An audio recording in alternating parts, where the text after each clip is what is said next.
ላይ ቪዲዮ ልሰራ እንትን እያዘጋጀው ነው ማቴሪያል ምን ትላለህ? እኔ ነኝ ግብረ መልስ በቪዲዮ እኔ ነኝ ግብረ መልስ መሰጠ አንደኛ ወደ እኔ ላከው። ተዘጋጅ ሚኪ፣ ይህን ልጅ ሜንሽን አደርገዋለሁ። አማላጅ ማን ነው ብለህ ነው የምታስበው? የምታምነው አንተ በምልጃ ክርስቶስ ነው። ከክርስቶስ ሌላ አማላጅ አለ እንዴ? ሲጀምር የለም አለቀ። ቴንኪው፣ አመሰግናለሁ። ተባረክ፣ ጌታ ይባርክ። ይሁኔ የአክስቴ ልጅ ጋር ደውያለሁ በአካል እንዲሄዱሉ ንስሐ አባቱም እዛ አሉ።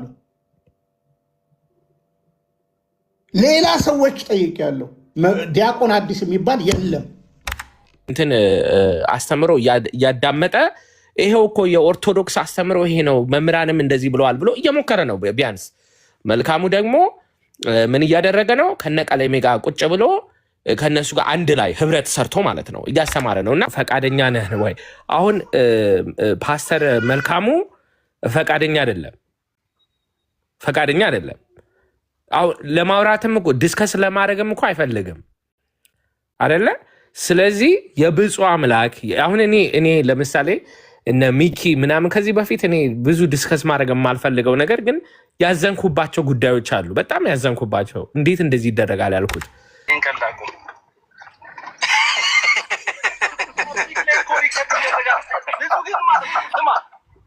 ብዙ አምላክ ግን ማለት ነው። በጣም ችግር ምንድን ነው መሰለህ? ፐብሊክ አትለይም ነው እና እንጠንቀቅ ለማለት ነው። ምናልባት በዚህ ጉዳይ ላይ ዲያቆን ዳዊት ሬዲ ከሆነ የቤተክርስቲያን የተወሰነ ሀሳብ እንትን ይልና መምህርም ሀሳብ ካላቸው ጌትዬም ሀሳብ ካለው እንቀጥልና ያው እንግዲህ የዳግማዊ ቁልቢን ዛሬም ሳፖርት አድርጉ ያው እንድትረዱ ያው ለጥፈናል። በኋላ እነ ኤልሲ የተወሰነ ሀሳብ ይችላሉ። የተጣለባቸው አልሙላም እንዴ?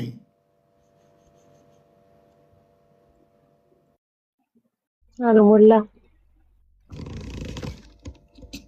እሺ እንግዲህ እሺ ተሜ ሀሳብ አለ? እሺ እውነታው ይሄ ነው። ቀድም ላይ ምንም አላውቅም ቢንዬ፣ በነገራችን ላይ ሙሉ ረዥም ሰዓት ስለቆየ ይቅርታ። አሁን ድንገት ካሰማኸው ድምፅ ጋር ባለፈው ለታ የሆነ ቤት ገብተን ነበረ። እኔ ያው ቁጭ ቤት ሳዳመጥ ነበረ።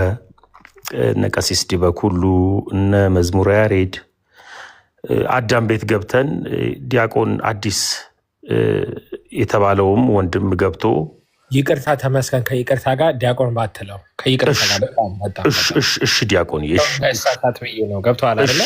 እሺ እኔ አባትሽ እና እዛ ገብቶ ጥያቄ ሲጠይቁት ነበር። ቢንዬ ድንገት ላይ ትንሽ ታፈንክ። አሁንስ ወንድሜ እና ጥያቄ ሲጠይቁት ነበር እነ ቀሲስ ዲበኩሉም። ከዛ እሱ ልጅ አንድ መልኬ የሚሉት ሰው ጋር ራሱን ፈለገ መልኬ ብዬ ልጥራው ፈለገ ጳውሎስ ሊሆን ስለማይችልና እሱ ጋር ገብቶ በሁለት አካውንት ነበር የገባው ይሄ ግለሰብ።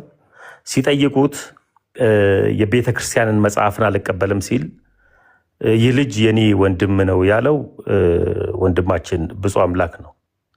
ግን ብፁዕ አምላክ ካጠፋውም ብሎ እዛው የተናገረው ምንድነው? ኦርቶዶክሳዊ ነኝ፣ ካጠፋውም ከተሳሳትኩም ገስጹኝ መልሱ። አሁን ቅድም አንተ እንዳሰማውን ቤተክርስቲያን የክርስቶስ ኢየሱስን ዘላለማዊ አስታራቂነትን ታምናለች። አስታርቆናል ከአባቱ ጋር።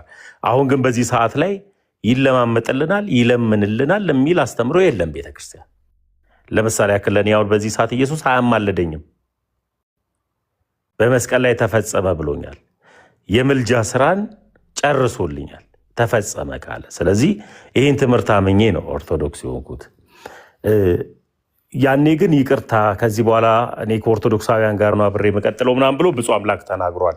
ያኔ የሰማሁትን ድንገት ከዛ በኋላ ይሄን ሀሳብ ተናግሮ ከሆነ አላውቅም። ቢንዬ አሁን ያመጣው ቪዲዮ እነዚህን ላይቮች ያደረግነው መች ነው?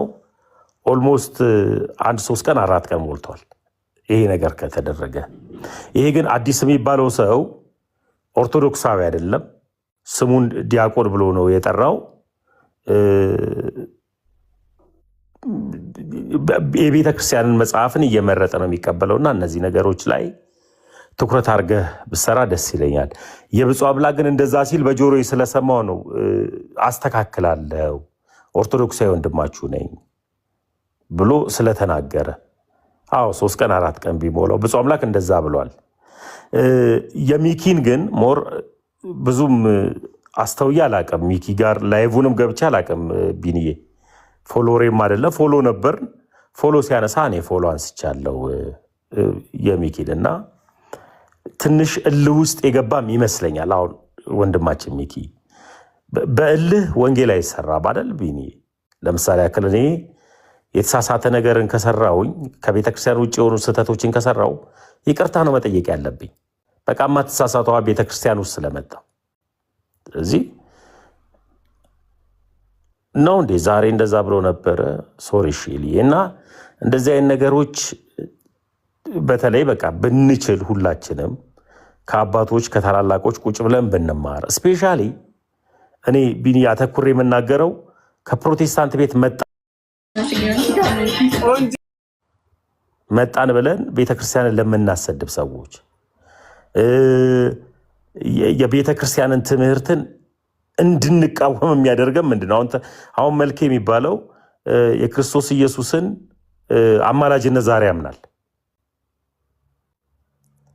እንደገና ደግሞ ይሄ ውሃ ጥምቀት ላይ የሚባለው ነገር ላይ የለም ጥምቀት የዘላለም ሕይወት አይሰጥም፣ ቅዱስ ቁርባን የዘላለም ሕይወት አይሰጥም የሚሉ አጋንንታዊ የሆኑ ልምምዶችን ከዛ ይዞ የመጣውን ነገር ብንረጋጋ ብንማር ላለው ብፁዕ አምላክን ግን ዛሬ ከተናገረው ይቅርታ ቢልዬ ያኔ ግን ይቅርታ አስተካክላለሁ ስላለ ብዬ ነው። እሺ ምናልባት እዚህ ጋር ትንሽ ሀሳብ ለመስጠት እኔ በበኩሌ በግለሰብ ላይ የእውነት እንትን ርዕስ አድርጌ መነጋገር አልወድም። ግን አሁን ቅድም ወንድማችን ተመስገን እንዳለው ተው ባባ ተው ፓስተር ፈለገ ያው ፓስተርነቱን በደንብ አሳይቶናል። ኦርቶዶክስ ነኝ ይላል። የኦርቶዶክስን ማስረጃ ግን አንድም እንኳን ማሳየት አልቻለም። ቆይ አንዴ ልጁን ሊያዘውና ይቅርታ። እንግዲህ እሺ ይኸውላችሁ አንድ መሰረታዊ ነገር ልንገራችሁ። ስለ ክርስትናችሁ እውነቴን ነው የምነግራችሁ። ከማንም ጋር ትደራደሩ፣ ከማንም ጋር።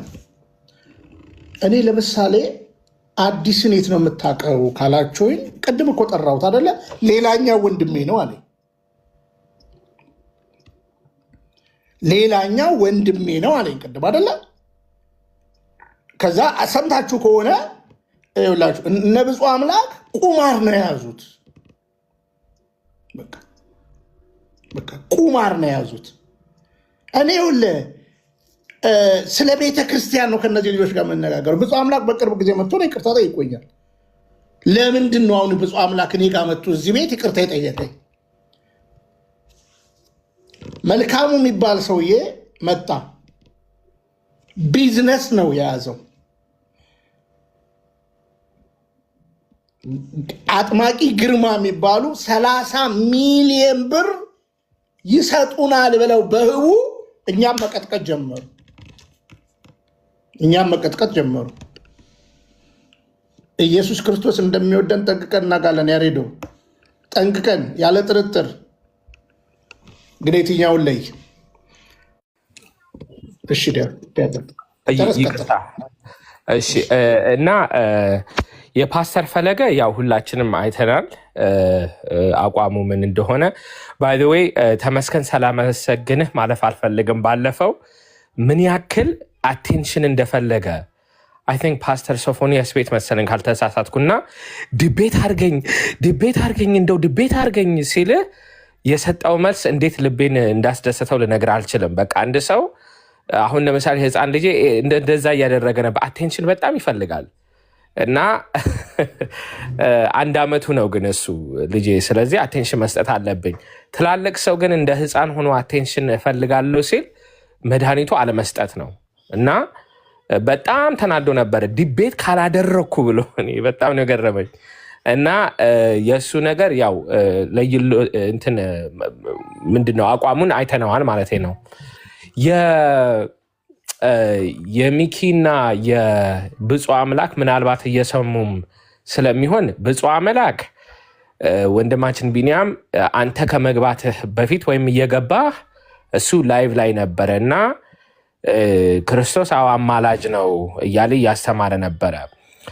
ምንድን ነው እኔ እንግዲህ ለምን አስተማረ ሳይሆን ምናልባት ተመስገን ካስታወስክ ያን ቀን ላይቭ እያላችሁ ቀስዲ በኩሉ እንደው ብፁዕ ባታስተምር የሚል አይነት ነገርም ነበረ። እዛ ላይ ብፁዕ አምላክ እየገባ ባታስተምር እነ ሚኪም እንደው በተለይ ሌሎች መምህራን ባሉበት እንጂ እየወጣችሁ ሌላ ቦታ የራሳችሁን ነገር ባታስተምሩ የሚል ምክር ተሰጥቶ ነበረ እና እኔ ምንድነው ምናልባት ከደረሳቸው ለትንሽ ጊዜ ከመምህራኑ ጋር አብረው ቁጭ ብለው ቢማሩ አብረው ከመምህራኑ ጋር ሆነው አንድ ላይ ዲስከስ ማድረግ ካስፈለገ ዲስከስ ማድረግ ቢችሉ እንጂ አሁን ምንድነው እየተደረገ ያለው እኛ ቤተክርስቲያንን እንወክላለን ብለው የሆነ መልስ የመስጠት አይነት ነገር ነው ማየውና እንኳን እነሱ አንድ ግለሰብ እንደዚህ ማድረግ አይችልም። ብዙ ጊዜ ካያችሁ የሆነ ጠንከር ያለ ጥያቄ ሲነሳ ብዙ መምህራን አንድ ላይ ገብተው አንዱን የሚለውን ሌላኛው እያጠነከረ ሌላው ማስተካከል ያለበትን ሌላኛው እያረመ ነው የሚካሄደው እና ይሄ ለነብፁ ብቻ ለይቼም ሳይሆን እንደ ሁላችንም እንደዚህ አይነት ነገር ቢኖረን በተለይ ግን እንደዚህ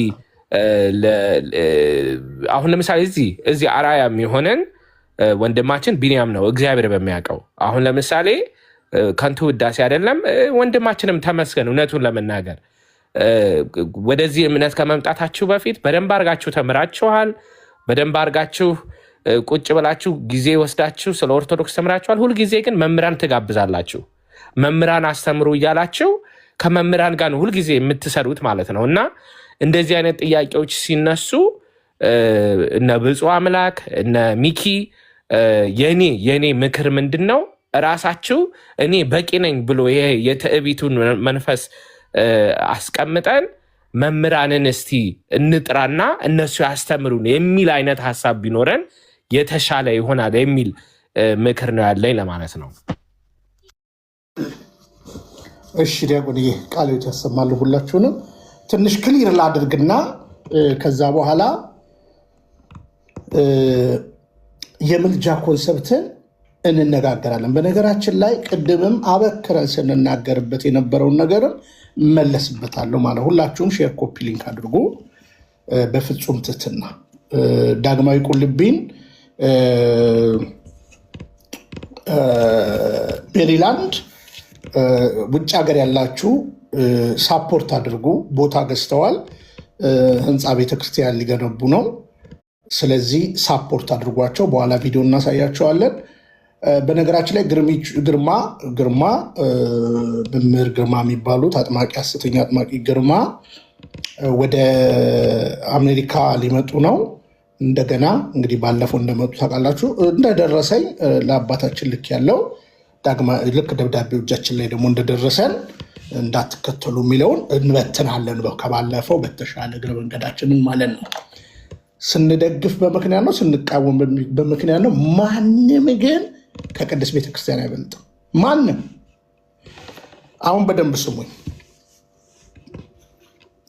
የዱባይ ቤተክርስቲያን ወይም ዩኤኢ ያለች ቤተክርስቲያን የእኛ ምዕመናን የዋዎች ናቸው። እህቶቻችን፣ ወንድሞቻችን ስለ እምነታቸው የሚበረቱ አሉ፣ የሚለፉ አሉ። ግን ይቺ የዩኤኢ ቤተክርስቲያን ሰማዕትነት የተቀበሉ ወንድሞች፣ ዋንዴ የምናነሳቸው ወንድሞች ሁሉ አሉ። ምን ማለት ነው? የሞቱ ምንፍቅናን ስለተከላከሉ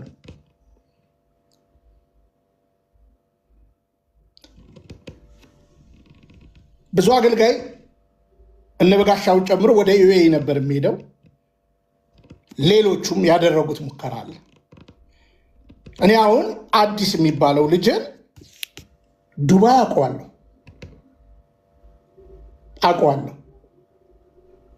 የተገናኘንበትም ነገር ቅድም ስናገር ሌላኛው ወንድሜ ነው አለ። ታናሽ ወንድሜ 17 ዓመት ወንድሜ አለ። ኔቨር የ17 ዓመት ወንድሙን አይደለም ምን ያገኘሁት። ጊዮርጊስ ኳስ ነበረው ስቴዲየም እንግባ ብለው ልጆች ስንገባ አግኝቶኝ ሁሉ አዋርቶኛል። ከዛ ሌላ የተገናኘ ነው የዩኤኢ አለኝ ቪዲዮ። በነገራችን ላይ የኔ ዩቲዩብ ላይ ገብታችሁ ብታዩ እንትን የመኖሪያ ፈቃዳችሁ የተቃጠለ እድል ሰጠች ተብላ ዩኤኢ በዛ ጉዳይ ላይ ወይዘሮ ብርሃን የምትባል መታ ሀሳብ ስትሰጥ ይሄ ልጅ መጣና ውሸት ነው፣ እኔ ፕሮቴስታንት ነኝ፣ ብፁዕ አምላክ ያውቃል፣ እኔ ፕሮቴስታንት ነኝ፣ ወንድሙ ነኝ፣ የስጋ ወንድሙ ነኝ እና ውሸት ነው፣ እዚህ እኔም የጽዳት ስራ ፍቃድ አለኝ ብሎ ተናገረ። ከዛ አወራን። እኔ ቤት በጣም ይመጣል፣ ፕሮቴስታንት በመሆኑ የመጣው ክሊር እንዲሆን ነው። አዲስን ነው እንደዚህ የምትለው? አዲስ ነው ያው በደንብ አሁን እኮ ዛሬ እኮ ልመጣ እኮ ነው። በጣም የሚገርመኝ ማለት ነው። ከዛ በኋላ አሁን በደንብ ሁላችሁም እባካችሁ ቆም ብለን እኔ እንትናችንን ማለት ነው። ከዛ ይሄ ነገር እንትን ተባለ። እኔ እና እሱ ስለ እነዚህ እህቶች እንትንም ከወይዘሮ ብርሃን ደጋግማ እኔ ጋር ትዝ ይላችኋል። አረብ ሀገር ያላችሁ እህት ወንድሞች ተነጋገርን ምናምን። እሱ ውሸት ነው ይላል፣ እሷ እውነት ነው ትላለች። በእንደዚህ አይነት ሙግት ውስጥ እያለ የብፁዕ አምላክ ወንድም መሆኑን ነገረኝ። ብፁዕ አምላክም ወንድሜ ነው ብሎ ነግሮኛል። አሁን በደንብ ስሙ። በውሸት የሚከበር እግዚአብሔር የለም። ከዛ ቀጥሎ ምን አገናኘን ነው። እኔ ልጅን ረስቼዋለሁ። ዲያቆን መሆኑን አላውቅም። አቶ መልካሙ ቤት ተገናኘን። አቶ መልካሙ ቤት ያው እንደ ልማዳችሁ ጠራችሁኝ። እሳት ነዷል ብላችሁ ምንድነው ጥምቀት አያድንም ብሏል መልካሙ በዚህ ሰዓት። ከዛ በፊት በምንቱ ውይይት ነበረ? በሐሰተኛ አጥማቂያን ዙሪያ ሐሰተኛ አጥማቂያ ከፈለክ ዲቤት እናድርግ ምናምን ይለኛል። እንዲህ ይሄ ልጅን አይኖይም። ዲያቆን መሆኑንም በዛ ጊዜ አልጻፈም። በግልጽ አማርኛ መነግራችሁ ማለት ነው። በግልጽ አልጻፈም። ከዛ ዲቤት እናድርግ ምናምን ይለኛል። ኦኬ እንነጋገር። እነዚህ ሰዎች ትምህርትና ለመመዳቸው ቤተክርስቲያናዊ መጽሐፍ ቅዱስ ነው እና እንትና ሁለቱም አሉ። እንግዲህ በዚህ ጉዳይ ላይ እኛም ስራችንን መስራት ጀመረን ማለት ነው። አሁን ሌላ ጊዜ እንግዲህ ከግለሰብት ነገር አለፍንና ወደ ምን መጣን? ዶግማ ላይ ተመጣ። ዶግማ ላይ ሲመጣ ምን ማለት ጀመሩ? ጥምቀት ለድህነት የሚል ትምህርትን አንቀበልም የሚል ነገር ተነሳ። ይሄ ነገር ሲነሳ አሁንም ሄድኩኝ፣ ተው መልካሙ አልኩኝ። ብፁዕ አምላክም ነበረ እዛ ቤቱ ነደደ። በዚህ ጊዜ ልጅ አልነበረም፣ አዲስ የሚባሉ አልነበረም። አብሮ ሲያጨበጭብ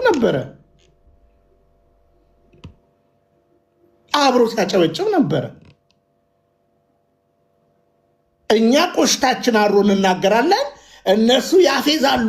ከዛ ፐርሰናሊ ስድቦች መሰል ነገሮች ነበሩ። በጣም አመሰግናለሁ አልኩኝ። እንግዲህ አሁን እኛው ለጥምቀት ለድህነት የቅድስት ቤተክርስቲያን ጥምቀት የኃጢአት ስርየት ያሰጣል ስትል እኮ ቤተክርስቲያን በአንዲት የኃጢአት ስርየት በምታሰጥ ጥምቀት እናምናለን። ጉባኤ የማያውቅ ኦርቶዶክስ ማለት ነው። አንድም አልተከላከለለትም። አንተ የዛሬው ነው እንደምታወራው ወይም የሰሞኑ ነው እንደምታወራው። ስለዚህ ሚሽኑ ተገለጠ። አሁንም እንድትጠነቀቁ የምንፈልገው የቴሌግራም ግሩፕ አላቸው። ሰዎች የያዙበት የቴሌግራም ግሩፕ አላቸው። እነዚህ ምስኪን እህቶች ያ በመቁጠሪያ ይቀጠቅጣቸዋል። እነዚህ ደግሞ በተለያየ ነገር። ስለዚህ አሁን ምን ተደረገ?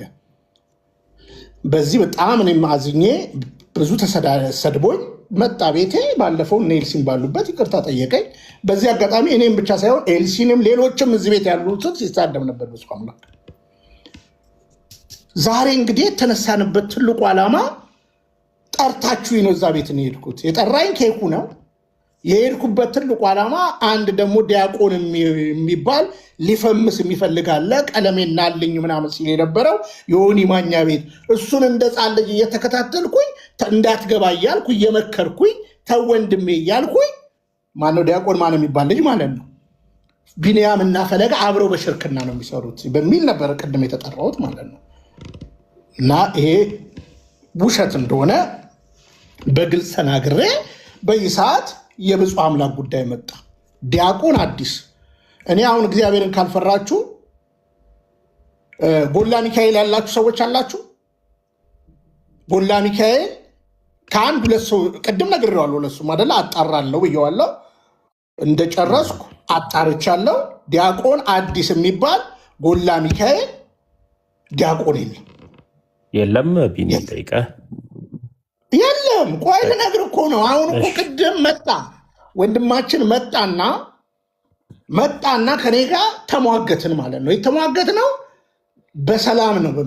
በመጀመሪያ ደረጃ እስኪ አንድ ነገር ልንገራችሁ። ዩኤኢ የ17 ዓመት ልጅ ሰክሮ መጠጥ ቤቱ ላይ ሞተ ተብሎ ላይቭ ላይ ሆኖ አለ አይደለ የነበራዊ ሰዎች ላይቭ ላይ ሆኖ ወደቀ። ከዛ በኋላ ዩኤኢ ነው በደንብ ስሙ ዩኤኢ ያላችሁ። ከዛ በሩን ፖሊሶች ሰብረው ሲገቡ ሰክሮ ነው የወደቀው አለ። ዩኤኢ መጠጥ በቤታችሁ ከተያዘ ምንድን ነው የምትደረጉት? ንገሩኝ። ሰክራችሁ ከተያዛችሁ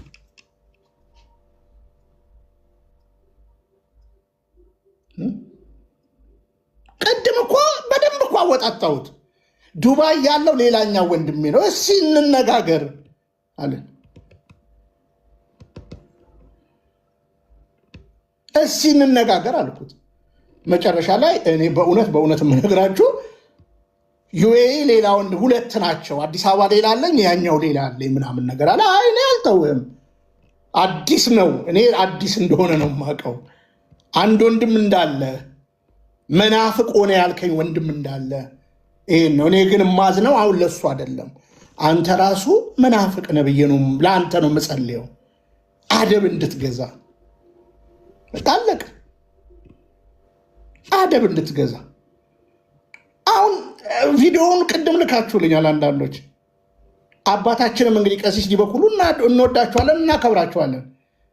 እኔ ተምሬያለሁ ካለ አንድ ሰው የት ነው የተማርከው ተብሎ መጠየቅ አለበት። ተውት ዲያቆን የሚለው ራሱ የሾመውን ቀርቶ ብፁዕ አምላክ የት ነው የተማሩ? አሁን ፍራሽ አዳሾች ያስቸገሩን በዚህ አይደለ? ተምሬያለሁ የኦርቶዶክስ እንትን ነኝ ምናምን ጥምጣም ምናምን፣ ነገ እኮ መስቀል ይዘውም ሊመጡ ይችላሉ። ተምሬያለሁ ሲል ነበር። የት ነው የተማሩ? ብፁዕ አምላክ የት ቤተክርስቲያን ትምህርት ነው የተማሩ? ከዛ በተረፈ አንዱን ልንገራችሁ፣ እንወዳቸዋለን፣ እናከብራቸዋለን። ብፁዕ አምላክ ሚኪ አንድ ጸዲ የምትባል ልጅ ጸዲ ከርማ ትመጣና ኦርቶዶክስ ትሆናለች። ከዛ በኋላ ትለወጣለች፣ እንደገና ፕሮቴስታንት ትሆናለች፣ እንደገና ምናምን። ጊዜያችሁን አታባክኑ ከእነዚህ አይነት ሰዎች ጋር ጊዜያችሁን አታባክኑ። ክርስትና የህይወት ጉዳይ ነው። ከማይመስሏችሁ ሰዎች ጋር አትዝመሙ። ይኸው እኔ የአክስቴ ልጅ ጋር ደውያለሁ፣ በአካል እንዲሄዱሉ ንስሐ አባቱም እዛ አሉ። ሌላ ሰዎች ጠይቄያለሁ። ዲያቆን አዲስ የሚባል የለም። እኔ አንዱን ልንገራችሁ፣ ሚኪን ያወቅኩት ኪያ በሚባል ልጅ ነው። በጣም የምወደው ኪያ የሚባል ልጅ አለ። ወደፊት እነግራችኋለሁ። ኪያ ፕሮቴስታንት የነበረ ልጅ ነው። እዚያውን ቲክቶክ ላይ የምታዩት ኪያ ዘአርሴማ ወደ ቅድስት ቤተክርስቲያን ተጨምሮ ነው። እንደነዚህ አይነት ሰዎች ለዘብተኛ ሆነው ሲያምራቸው ከነሱ ጋር ሲያምራቸው ለሃይማኖት የቆሙ አይደሉም፣ ፌዘኞች ናቸው። በኪያ ነው የማውቀው ይሄ ልጅ። አሁን ከዚህ በፊት ስትቀጠቅጡ የነበራችሁ ከአንድ ሴት ጋር በተገናኘ አልዋሸውም። ያው በሳምንቱ ነው በወሩ አይደለ እንዴ 86 ሴት ራቆት ፎቶ አለኝ ብሎ የመጣላችሁ ጎረምሳው የ86 ሴቶች የራቆት ቪዲዮ እኔ እዛ ሀገር ስጮ የነበርኩበት ኬዝ አይደለ እንዴ? ፍራሽ አዳሾች ምንድን ነው የሚያደርጓቸው? የአባቶቻችንን ፎቶ እያደረጉ እነዚህ ምስኪን አረብ ሀገር ያሉ እህቶቻችንን እገሌ ነኝ እንዴት ነሽ ምናምን የንስሐ አባት እንፈልጋለን የሚል ቁማር ብዬ ነው አይደል እንደዚህ ያስቆምኩት ከዱባይም እያለሁ። ከዛ በኋላ ልክ እንትን ከተቀበሏቸው በኋላ ቪዲዮ ይቀርጿቸው ሌላ በስክሪፕቶ በአካል ሲያገኟቸው በስክሪፕቶ ይቀርጿቸዋል። ከዛ በዛ እያስፈራሯቸው ገንዘብ ይቀበሏቸዋል። ዱባይ ሀገር በራቆት ቪዲዮ መያዝ የብዙ እህቶቻችን ችግር ናቸው። ከፈለጋችሁ ጠይቁ የዱባይ አባቶችን፣ ህይወታቸውን ሁሉ ያጠፋሉ እህቶቻችን። እነዚህ ልጆች እዛ ሀገር ገባ ወጣ ምናምን ለምንድን ነው የሚቀልዱት የሚያደርጉት? ምስኪኖቻችን። በጣም ይቅርታ ግን ምንድነው ፐርሰናል ባናደርገው ምንድነው የኔ አሁን የሚሰማኝን ነው የምነግርህ። እና አንድ ቤተክርስቲያን ሰውን የማዳን ቦታ እስከሆነ ድረስ የእኛ ጥሪ መሆን ያለበት እንዲመለሱ፣ ወደ ራሳቸው እንዲመለሱ፣ በብልህነት እንዲሄዱ። አሁን ለምሳሌ ቅድም እንዳልኩት እስከማቀው ድረስ ሚኪና ብፁዕ አምላክም እንደው አንዳንድ ጥያቄዎች እያነሳ ነው እንጂ እስከማቀው ድረስ ኦርቶዶክስ ነው የሚል አቋም ነው ያለኝ። የኔን ነው የምልህ። ግን ከመምህራን ጋር ቁጭ ብለው ቢገቡ ከመምህራን ጋር ቢማሩ የሚል እንትን ነው ያለኝ። አዲስ የሚባለው ግለሰብ ይሄ ፓስተር መልኬ እነዚህ ፓስተሮች ናቸው። አቋማቸው በደንብ ስለወጣ ማለት ነው። እና ጥሪያችን መሆን ያለበት ብዬ የማስብ ምክንያቱም እንደምታውቀው ነው። ለምሳሌ ሰሙ ፕሮቴስታንትን አስተምሮት ፈልጎት አይደለም ወደዛ ሄደው። እኔ በዚህ ማንም ምንም ቢለኝ አልቀበል። ሰሙ ወደ ፕሮቴስታንት ጌታን ተቀበልኩ ያለው የሆነ በቃ ብሽሽቅ ውስጥ ገባ። ሰዎችን በሙሉ እንትን አለ። አጠገቡ ሰው ጠፋ። አሁንም እንደዚህ አይነት ነገር ውስጥ እንዳንገባ ቤተክርስቲያን ደግሞ ሁልጊዜ ሆስፒታል ስለሆነች ሰውን ማዳን ስለሆነ ስራችን ጥሪያችን እንዲመለሱ እንጂ የሆነ ኮርነር ላይ ማድረግ አለብን ብዬ አላምንም። አንተም እርግጠኛ ነኝ ከኔ ጋር እንትን ትላለህ። ምንድነው የእኛ ሙግት ሁልጊዜ ከትምህርቱ ጋር መሆን አለበት። ትምህርቱ ስህተት ሲሆን ይሄ ትምህርት የኦርቶዶክስ አይደለም ብለን ማስተላለፍ አለብን። ይቅርታ ዲያቆንዬ፣ ይቅርታ ቢኒዬ፣ ይቅርታ ቢኒ። እኔ አንድ ሀሳብ አለኝ ድንገት ከአንተ ጋር የሚያስማማኝ ሀሳብ ነው ቢኒ። ከዚህ በፊት ወላይታ አጀራ ተክለ ሃይማኖት ሄዶ የመንፍቅና መጽሐፍ ሲሰጥ የነበረ ራሱን ዲያቆን አቤል የሚል ልጅ እኔ አሁን በቅርቡ መጽሐፍ ቅዱስ አሰባስቤ ሄጃለሁ አይደለ? መጽሐፍ ቅዱስ አሰባስቤ ያለው እኔ ነኝ ያልሄድኩት በአካል። መጽሐፍ ቅዱሱ ሄዷል፣ ቀለባቸው ሄዷል።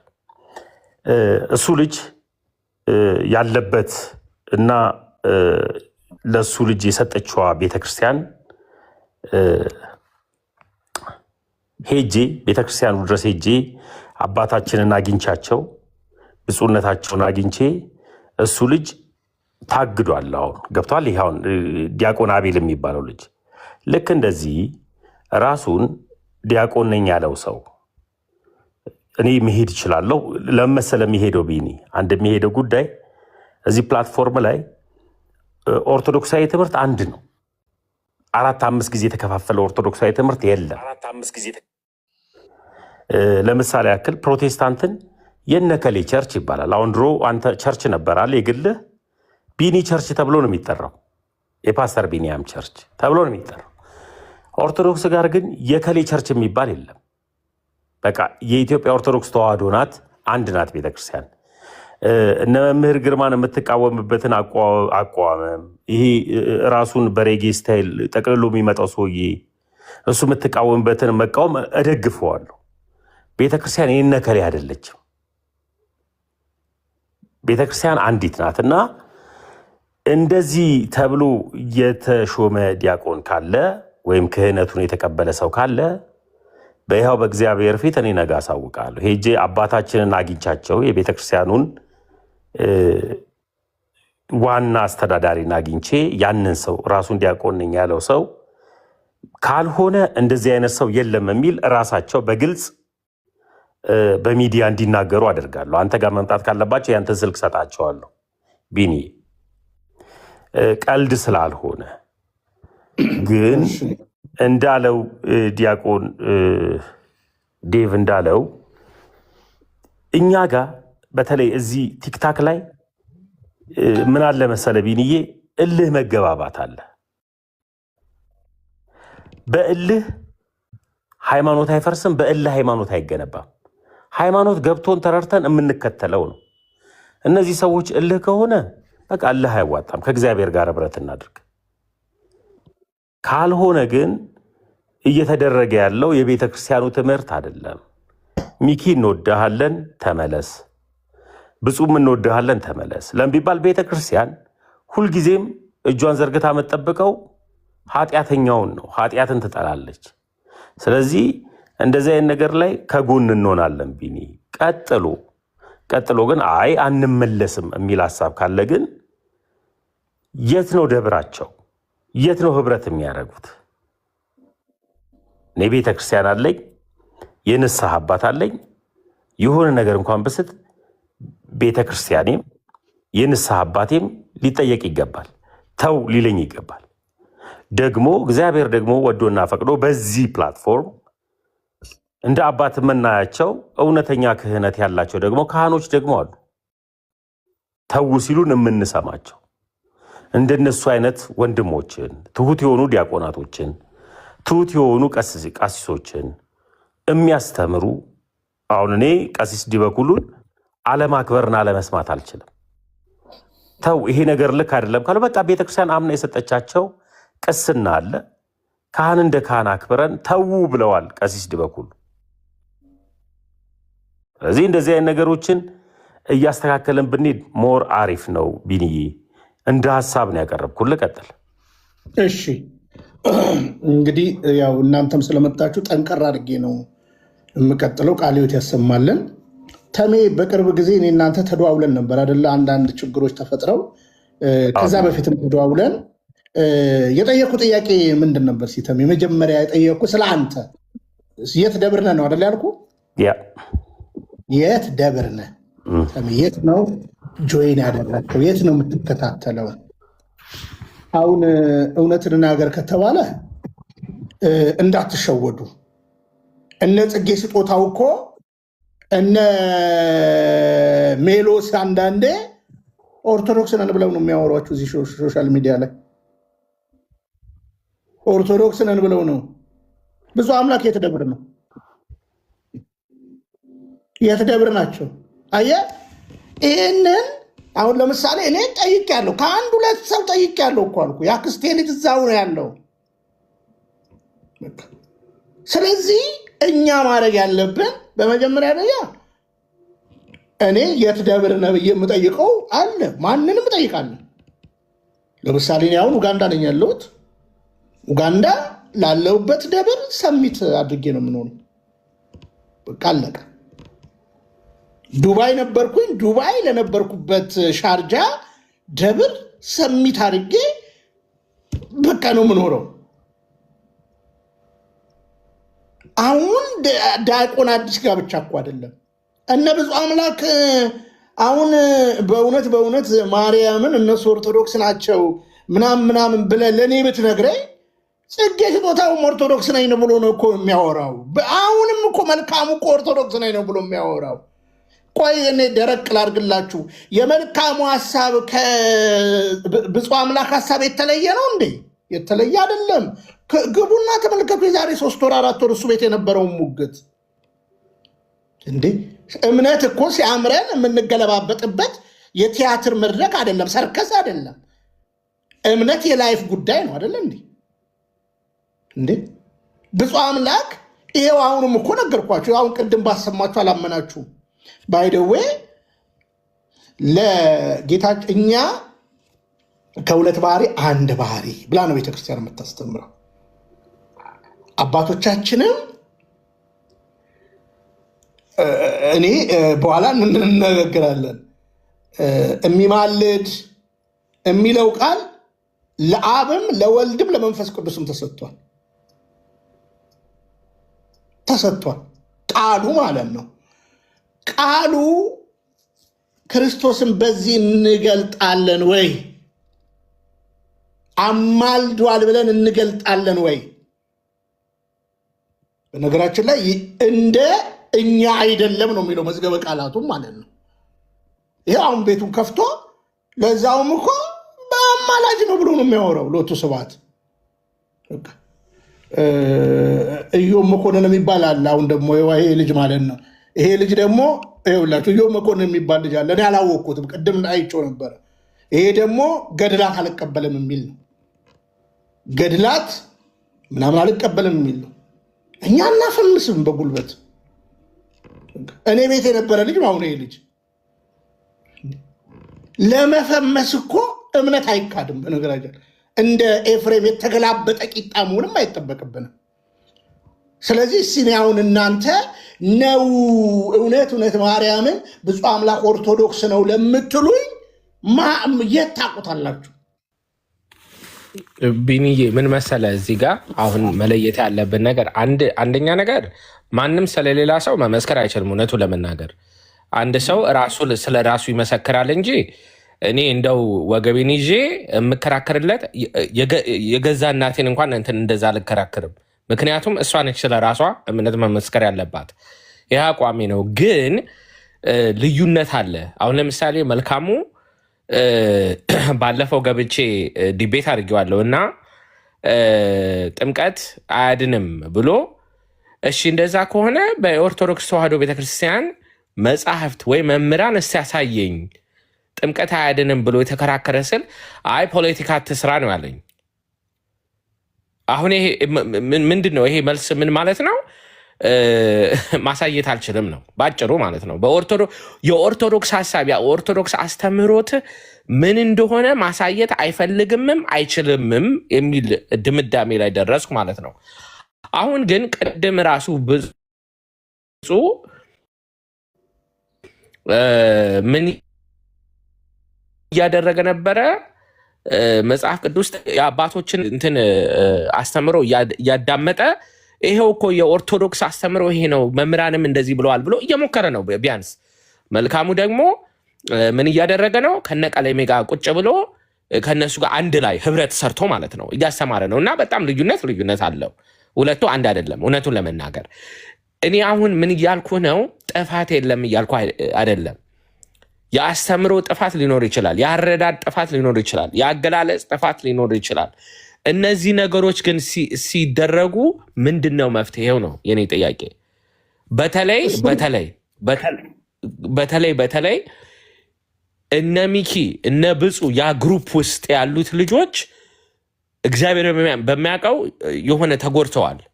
የሆነ እንትን በዚህ በናኬ አሁን እንግዲህ ያው የአደባባይ ሚስጥር ስለሆነ ብዬ ነው እና እነ ናቲ እነ ምናምን በነበረው ግሩፕ እና በዚህ በምናምን በነበረው በዛ ወቅት ላይ በጣም ተጎድተዋል። የሆነ ብሬክዳውን አድርገዋል።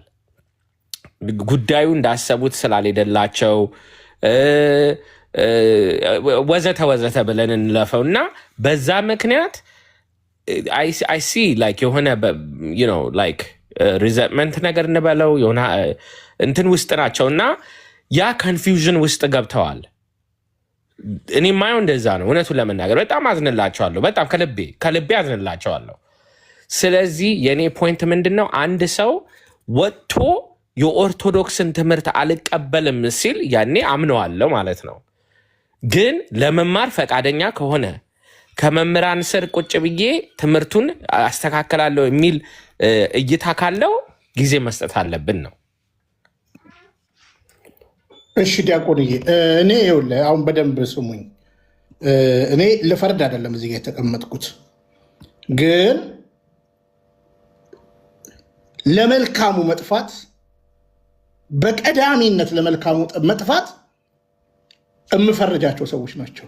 ማማ አንደኛ ብፁዕ አምላክ፣ ከብፁዕ አምላክ በፊት ሶላ የሚባል ታስታውሱታላችሁ? ሶላ የሚባል ልጅ የነ ግርማ ደጋፊ፣ ሌላ ስውሩ ነው ምናምን ነገር ማን ነበር የሚባለው? አንድ ደግሞ አለ መምህር ነኝ የሚል እንትን ያለው። በመጀመሪያ እነዚህ ሰዎች ነበሩ ከመልካሙ ጋር የሚውሉት። ከዛ በኋላ 30 ሚሊዮን ብር ኤክስፔክት አድርገው ነበረ። ቪዲዮም አለ፣ የድምፅ ሪከርድ አለ። አልተሳካም።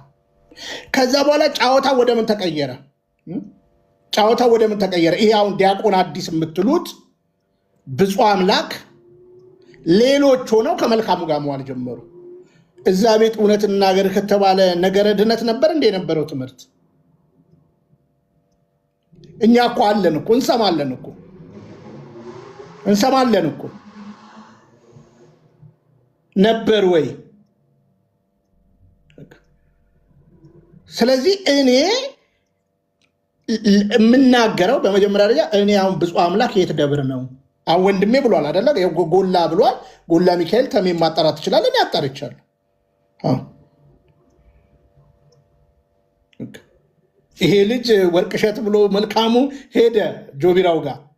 ብዙ እኮ ታሪክ እኮ እናውቃለን። ዲያቆን ዳዊት ከእናንተ በላይ እኮ አክቲቭ ፐርሰን እዚህ ውስጥ አለን እኛ ማለት ነው። አክቲቭ ፐርሰን ሆነም ማለት ነው። ስለዚህ እኔ አሁን መልካሙ ሳስበው መልካሙ ከማጋ ነበር የዋለው። ከዛ በኋላ እንዴት አደረገው ትረሱታላችሁ? ሶላ የሚባል መጨረሻ ላይ እንግሊዝ ሀገር ነው የሚኖረው። መጨረሻ ምንድን ነው የሆነው? ሶላ ኦርቶዶክስ አይደለም የጀመሩት ዝናጣሏ በማስረጃ ከኔ ጋር እያለ ጊዜ እንስማማ ብሎ ከዛ ወደ እነዚህ ሰዎች ጋር ደግሞ ተገለበጠ። ሶላ ተዋህዶ ቴንኪዩ ፍትህ ለአርሲ አይደለም። ካቶሊክ ሆኖ ተገኘ መጨረሻ ላይ ማለት ነው። ያው ገንዘቡ ሳያጡ ማለት ነው። ከዛ በኋላ ከአዲስና ብፁዕ አምላክ አይደሉ እንዴ ቁጭ ብለው እኔ እኮ ገብቼ እኮ እዛ ቤት እኮ ተወያይቻለሁ። ሙልጭ አድርገው ሰድቦ አይደል እንዲያስወጡኝ ምን በሚል በትምህርት ጥምቀት ለድነት በሚል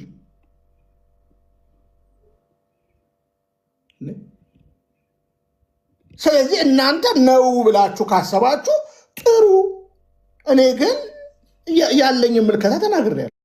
በቃ አሁን መልካሙ ሄዷል። ቆይ አሁን ዲያቆን ዳዊት ያነሳልኝ ሀሳብ አለ ከነቀለሜ ጋር ነው አደለ? ወንድማችን ማነው መልካሙ የሚባለው ሰውዬ ታየ የተባለው ይሄ አሁን ያሰማውን እኮ ከነቃሌ ጋር እኮ የነቀለሜ ቡችሎች ጋር እኮ ነው አብሮ እንዲህ ሲቀልድ የነበረው። አያምም ይኸው እኮ አለ እኮ ሚዲያው ላይ እኮ ነው ያለው እንዴ። ለህዝቡ ደግመን እናሰማለ ጥንቃቄ ለዛው። ይሄ እኮ ቀልድ እኮ አይደለም፣ ይኸው ፌዝም አይደለም። በሚስጥር ሁሉ የሚሰሩት ነገር እንዳለ እስከ መጨረሻው መስማት ትችላላችሁ። ምልጃ ላይ ቪዲዮ ልሰራ እንትን እያዘጋጀው ነው ማቴሪያል። ምን ትላለህ? እኔ ነኝ ግብረ መልስ መሰጠህ። አንደኛ ወደ እኔ ላከው። ተዘጋጅ ሚኪ፣ ይህን ልጅ ሜንሽን አደርገዋለሁ። አማላጅ ማን ነው ብለህ ነው የምታስበው? የምታምነው አንተ በምልጃ ክርስቶስ ነው። ከክርስቶስ ሌላ አማላጅ አለ እንዴ? ሲጀምር የለም። አለቀ። ቴንኪው፣ አመሰግናለሁ። ተባረካለሁ። ጌታ ይባርክ። ስሙ አንተ ይህን ቀላቁ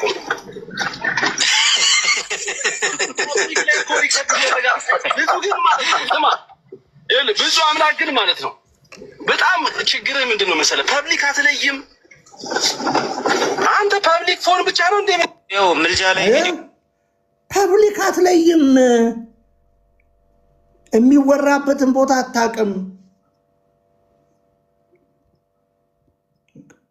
ያው ጫወታ ነው። እኛ ስንናገር እንኳን ለወጡ ስብሐት ብለናለን የምናገረው። እርግጥ እኔ እንደናንተ አይነት አስተሳሰብ የለኝም። ምክንያቱም ከፍራሽ አዳቾች ጋር 6 ዓመቴ ነው ስታገል ማለት ነው። 6 ዓመት ስለምታገል ጠባዩ እንትን ይለኛል። ከዚያ በተረፈ ማንም እንዲመለስ ፈልጋለሁ። የምንለፋውም እሱ ይመስለኛል አላማው። ግን አሁን እዚህ ጋር አክኖሌጅመንት አንስጥ። እኔ አሁን ለምሳሌ ዲያቆን ነኝ ሰው ስላለ እዚህ ጋር ድቁንናንማ እንደንትና ድቁንናንማ እንደንትና በ7 ዓመቱ ከገሌ በ12 ዓመቱ ከገሌ የተቀበለውን ድቁና ይዞ ምንም ነገር ሳያቅ ዲያቆን ነኝ ብሎ የዓለማርያም አማላጅነት ዓለም አይድንም ብሎ የሚያወራ ሰውዬ ለምኜ እባክህ አንተ ወንድም ብዬ አሁን የምትሉት ማለት ነው ፌመስ ለመሆን እንቧቀስ ምናምን ነገር የሚል። ስለዚህ እኔ የራሴ ምልከታን የተናገርኩት። ከዛ በተረፈ ግን አይለወጥም። አሁን ሰሞን እልህ ይዞት ሄደው የተለያየ ነገር ነው። እኔ አንድ ነገር ልንገር፣ እዚህ የቲክታክ ሚዲያ ላይ ያለ ሚሊየን ህዝብ ለምን ጠላት አይሆነኝም? እኔ እምነቴን ቀይራለሁ በእንትን ፊት እንደኔ እውነት እናገር ከተባለ እንደኔ ፊት የተነሳ ሰው አለን።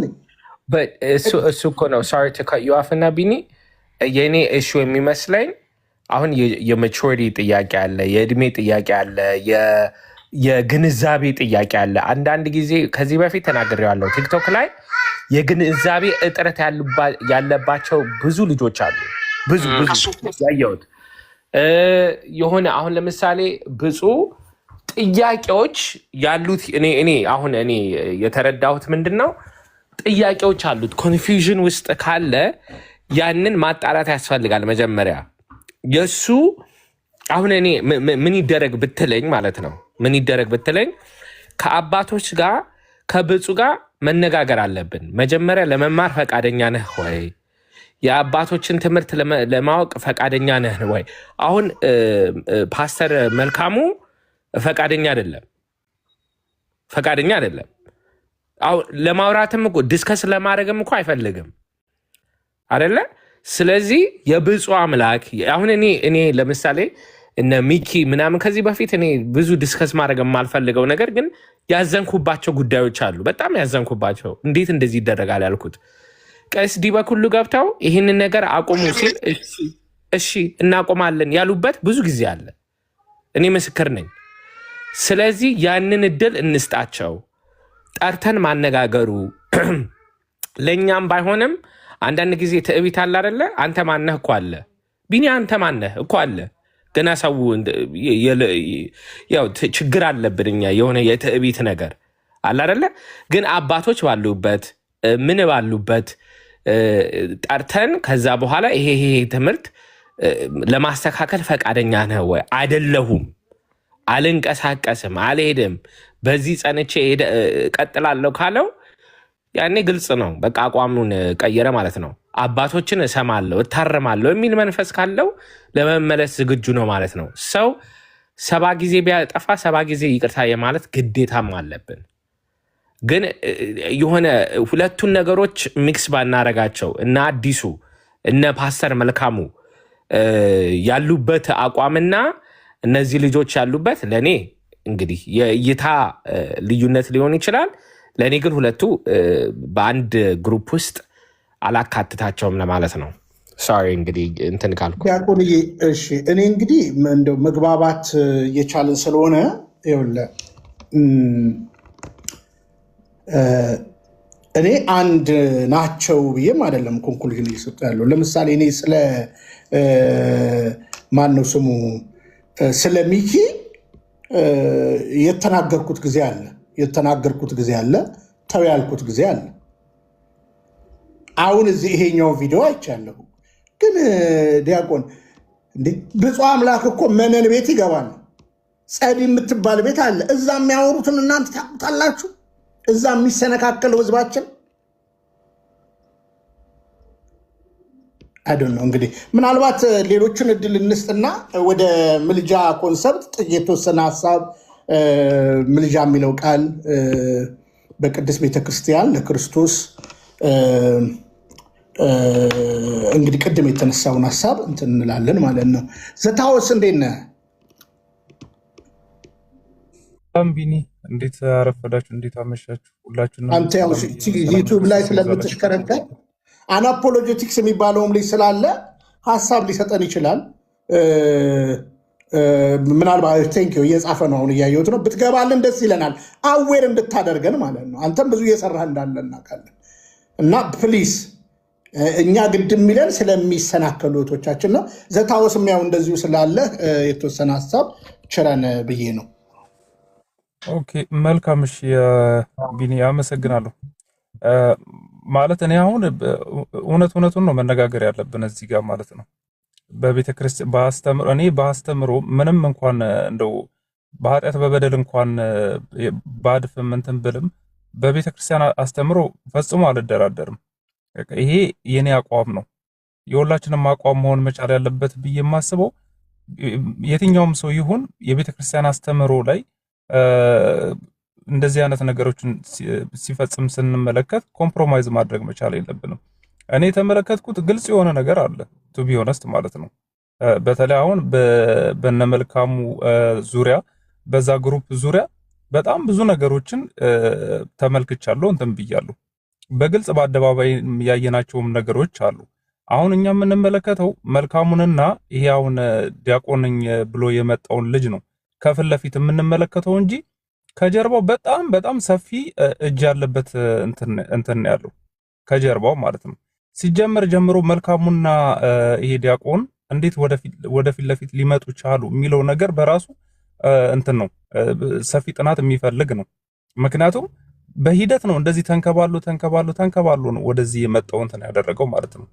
ይሄ ዲያቆን የብፁዕ አምላክ ወንድም ሲመጣ ጀምሮ አውቀዋለሁ ማለት መልካሙ የዛኔ በአጥማቂያንን ደግፉ እንትን በሚልበት ሰዓት ላይ ነው ብቅ ያለው ማለት ነው። የብፁዕ አምላክ ወንድም በዛ ሰዓት ነው የመጣው። ድቁንና የለውም፣ ምንም ነገር አልነበረውም፣ እንትን የሚለውም ነገር አልነበረም። ሲከራከር አውቀዋለሁ። ከሱ ጋር ከጎኑ ሆኖ እንትን ሲደግፍ እንትን ሲል አውቀዋለሁ ማለት ነው። ለምንድን ነው እንደዚህ የሚሆነው ብዬ ተሟግቻለሁ፣ ብዙ ጊዜ እንትን ብያለሁ ከሱ ጋር ማለት ነው። ነገር ግን የሚሻሻል እንትን የሚለወጥ ነገር አልነበረም። ነገሩ ምን እየሆነ ሄደ? እየሰፋ መጣ ማለት ነው። እንዘን ብፁዕ አምላክም እና ሌሎቹም እየገቡ ለዘብተኛ ነበሩ በእነሱ ጉዳይ ማለት ነው። ምንፍቅናን እንደዛ ሲዘሩ የቤተክርስቲያን አስተምሮ ያልሆነውን ሲጣመም እንትን ሲል ምንም ነገር አይናገሩም ነበር፣ ይስቁ ነበረ፣ በጣም ያፈይዙ ነበር። ይሄ መሆን አልነበረበትም፣ እንትን ማለት አልነበረበትም። ሲቀጥል እኔ በግልጽ የተመለከትኩት እንግዲህ አንተም አውጥተዋል መረጃውን ቅድም ያሰማናል። በተጨማሪ እኔ መልካሙና ብፁዕ አምላክ ላይቭ ሆነው ሚውት ሳያደርጉ ስልክ ተደዋውሎ ማለት ነው በአጋጣሚ የሰማናቸው አለ። ሲኖዶሱ አይመለከተውም፣ አያገባውም፣ በቃ ምንም አያመጣም አይነት ንግግር ነበረ እንትን ሲሉ የነበረው ማለት ነው። አንሚዩት መሆኑን ሲያውቁ እንትን ሲሉ እንደውም እንዴት እንደዚህ ታደርጋለህ? ሚዩት ሳታደርግ እንዴት ታወራኛለህ? ብሎ ነው እንትን ሲል የነበረው ማለት ሲገስጸው የነበረው ማለት ነው። ምንድነው ይሄ የሚያሳየው? ከጀርባ በጣም ሰፊ የሆነ የተደራጀ ነገር እንዳለ ነው እንትን የሚለን ማለት ነው፣ የሚያመለክተን እንትን የሚያደርገን። በቃ ይሄ ነገር በስፋት መኬድ መቻል አለበት፣ በተጠና መንገድ መኬድ መቻል አለበት። ምክንያቱም እዚህ ጋር እናንተ የምትደክሙት አባቶች የሚደክሙት ከበረቱ የወጡትን ወደ በረቱ ለመመለስ የሚኬደውን ጥረት ውሃ የሚቸለስበትና የቤተክርስቲያን ደግሞ አስተምሮ ያልሆነውን ነገር የቤተክርስቲያን አስተምሮ አስመስሎ የማቀረቡ ነገር በጣም የሚያሳዝን ነው፣ መሆን መደረግ የለበትም። ስለዚህ ይሄ ነገር መፍትሄ ሊበጅለትና ማለት ያጠፋውን አካል አጥፍተሃል መመለስ በሚገባው መንገድ አባቶች ጋር ተመካክሮ እንዲመለስ እድሉን መስጠት ማመቻቸት ማለት ነው። በግልጽ አማርኛ ተነግሮ ማለት ነው ይሄ። ምክንያቱም ይሄ ምንድነው እያባበልነው እንትን የምንለው ነገር አይደለም። በቃ ኦልሬዲ ልቡ የሸፈተ ሰው ከሆነ ሊመለስ አይችልም። በምንፍቅናው ዓለም ውስጥም ያለ ሰው ከሆነ ያንን ምንፍቅናውን ገፎ እስካልመጣ ጊዜ ድረስ ከኛ ጋር ሊሆን አይችልም። ይሄ በግልጽ አማርኛ መነገር መቻል አለበት ባይነኝ። አመሰግናለሁ። ምናልባት ቃልዮት ያሰማልን ዘታውሰው ብዙ ቦታ እንትን ስለሚል ጎግል አንድ ነገር ትረዳናለህ። የኛ ቤት እንግዲህ በመረጃና በማስረጃ ስለሚያወራ ዲያቆን የሚለውንም አዘጋጅልኝ። ዲያቆን አዲስ የሚለውን ሰርች ታደርግልኝና በአማርኛ ነው የተጻፈው። ዲ እስባር ምናምን እንደዚህ አዲስ የሚለውን ትቀጥልልኛለህ። ስለዚህ እንሂድ እስኪ። ምናልባት ወዲያው ፕራይቬት እንዳያደርገው ብትፈጥንልንም ጥሩ ነው። ቀጥል።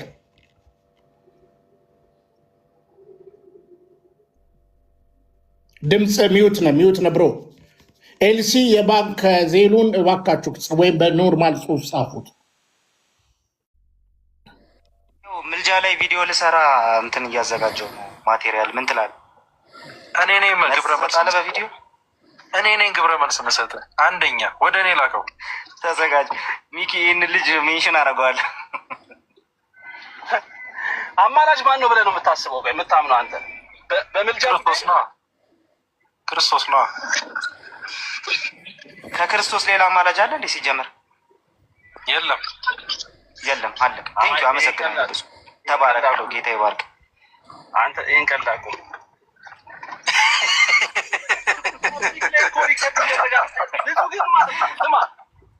ብዙ አምላክ ግን ማለት ነው።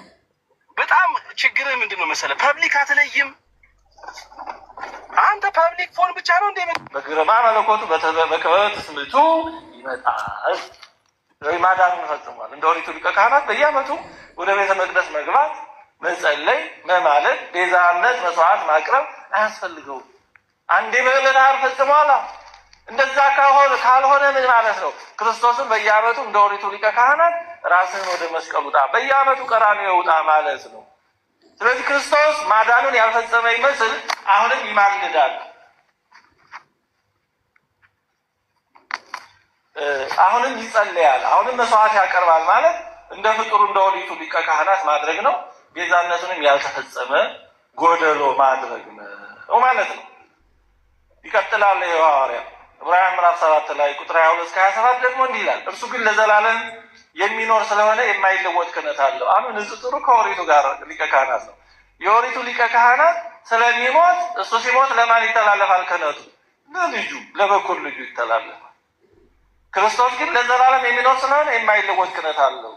ስለዚህ የሚተካ አይደለም። ስለ እነርሱም ሊያማልድ ዘወትር በሕይወት ይኖራል ይላል።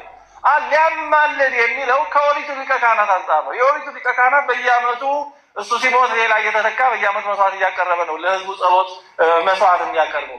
ክርስቶስ ግን ሊያማልድ ዘወትር በሕይወት ይኖራል ማለት እንደ ኦሪቱ የሚተካ አይደለም ለማለት ነው፣ ዘላለማዊ ነው። ስለዚህ ደግሞ አለ አሁን ያ ሊያማልድ ያለው ምን ማለት እንደሆነ ቀጥሎ ይተረጉመዋል።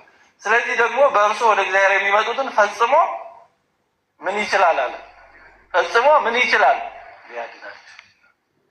ሊያማልድ ያለው ከኦሪቱ ሊቀ ካህናት ነው። የኦሪቱ ሊቀ ካህናት ወደ እግዚአብሔር ነበር የሚያቀርበው። ከዛ ወደ አማናዊው መጣና ክርስቶስ ግን እንደ ኦሪቱ ሊቀ ካህናት ስላልሆነ በእርሱ ወደ እግዚአብሔር የሚመጡትን ፈጽሞ ሊያድናቸው ይችላል። ሊያማልዳቸው ይችላል አለ። ሊያስታርቃቸው ይችላል። ሊያድናቸው ይችላል። እርሱም እንደነዚያ ሊቃነ ካህናት አስቀድሞ ስለ ራሱ ኃጢአት በኋላም ስለ ሕዝቡ ኃጢአት ዕለት ዕለት መስዋዕትን ሊያቀርብ አያስፈልገውም። የኦሪቱ ሊቀ ካህናት መጀመሪያ ስለ ራሱ ኃጢአት መስዋዕት ያቀርባል፣ ስለ ቤተሰቡ፣ ከዛ ስለ ሕዝቡ ያቀርባል። ክርስቶስ ግን ንጹሕ ባህሪ ስለሆነ ዕለት ዕለት መስዋዕትን ሊያቀርብ አያስፈልገውም። ራሱን ባቀረበ ጊዜ ይሄን አንድ ጊዜ ፈጽሞ አድርጓል። መቼ ነው ይሄን የፈጸመው? በዕለተ ዓርብ። ስለዚህ ክርስቶስ ራሱን የተወደደ መስዋዕት አድርጎ ባቀረበ ጊዜ ይህንን የቤዛነት የመስዋዕትነት ሰውን የማዳን ስራውን አንድ ጊዜ ፈጽሞ አድርጓል። ምረሷ ርሶ በደብተራ ርሱ ራሱን መስዋዕት መሰዊያ አድርጎ አንድ ጊዜ ራሱን የተወደደ መስዋዕት አድርጎ አቀረበ። በዛም እኛም አዳናን መዳናችንን ፈጸመ ነው የሚለው።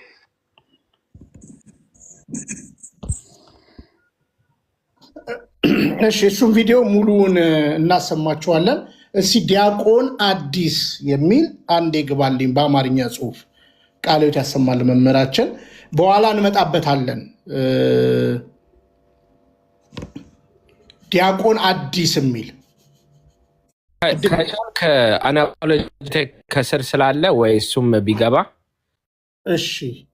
እሺ እመልስሻለሁ። አብዬ ደህና ነሽ አይደለ? አብዬ እንዳትተኝ ያቡ። ኦኬ ሼር አድርጎ የአብዬ መልስሻለሁ። እሺ ኦኬ እሺ አልችልም እያለ ነው። በውስጥ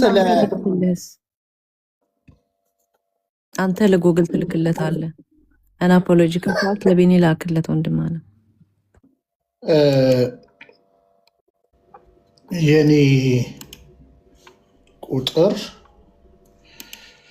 እሺ የኔ ቴሌግራም ቁጥር ላኩለት። እሺ የቴሌግራም ቁጥር ላኩለት። እሺ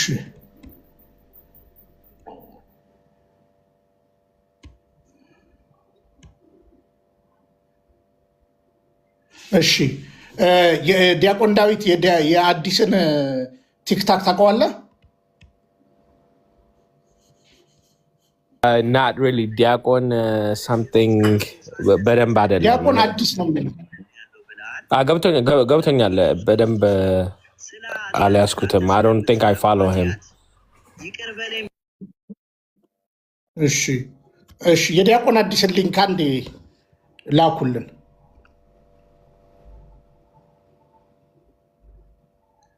እሺ አቡ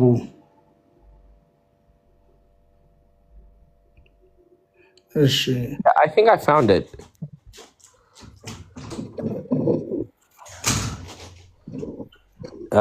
አንድ ቪዲዮ ብቻ ነው ያለው ልበል?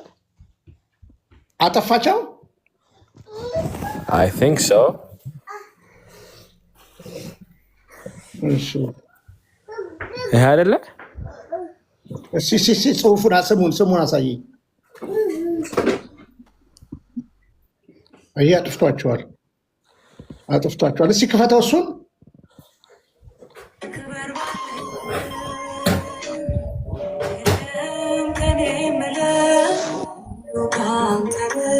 ስድብ ክብራችን ነው።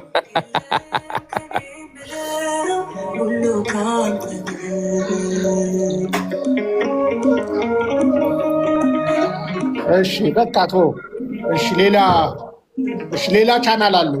ሌላ አለው። እኔ አገኘዋለሁ፣ በማገኘው አገኘዋለሁ። ለምን ግን እንደው አንድ ነጥብ ማንሳት የፈለግኩት ቢኒዬ ላይ ከዚህ በፊት ይሄ ብጥብጡ ምናምን ከመነሳቱ በፊት እነ በአኬ በቀስዲ በኩሉ ምናምን እንደዚህ አይነት ጥያቄዎች መነሳታቸው በፊት የእነ ሚኪ አቋም እንዴት ነበረ? ምክንያቱም እኔ ሁልጊዜ ሚኪ ቤት ይሄድ ነበር። በነገራችን ላይ ሁልጊዜ እነ ብፁ አቋማቸው ምን ነበረ የሚለው ነገር እኔ ሁልጊዜ እንትን የሚለኝ ያ ጥያቄዎች ሲነሱ ከዛ በኋላ እንዳሰቡት ነገሮች ሳይሄዱ ሲቀሩ ያኔ ነው ወደዚህ ነገር መምጣት የጀመሩት ማለት ነው። በተለይ ሚኪ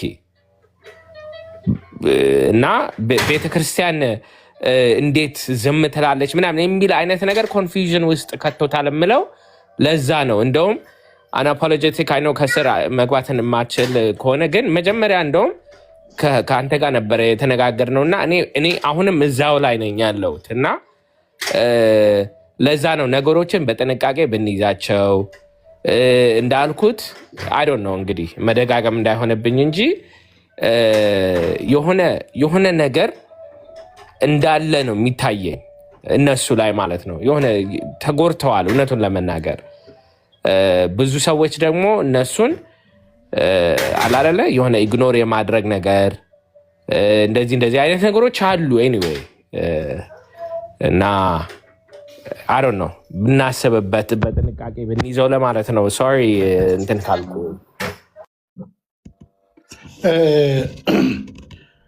ዲያቆን ምንድን ነው መሰለ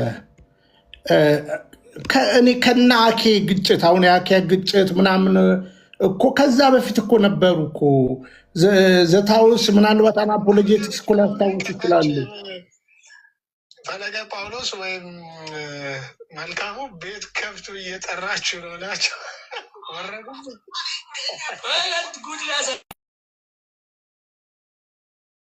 እሺ ስለዚህ ጸዲ ቤት የነበረ እኮ ውይይት ነበረ እኮ ከዛ በፊት ማለት ነው። ተረሳችሁ? ከዛ ከግጭቱ በፊት ማለት ነው። ስለዚህ አሁን ፈለገን ያው ማነው መልካሙን እንደዚህ እንዲሆን ያደረገው ይሄ ሰውዬ ነው፣ ኢንክሉድ ጸዲን ጭምር። ጸዲ ሄዳ ስትመለስ ምናምን ትረሳላችሁ እንዴ? ስለዚህ እንትኑ ግልጽ ነው። ከዛ በተረፈ ግን የቅድስት ቤተክርስቲያን ደረስክ ጌትዬ?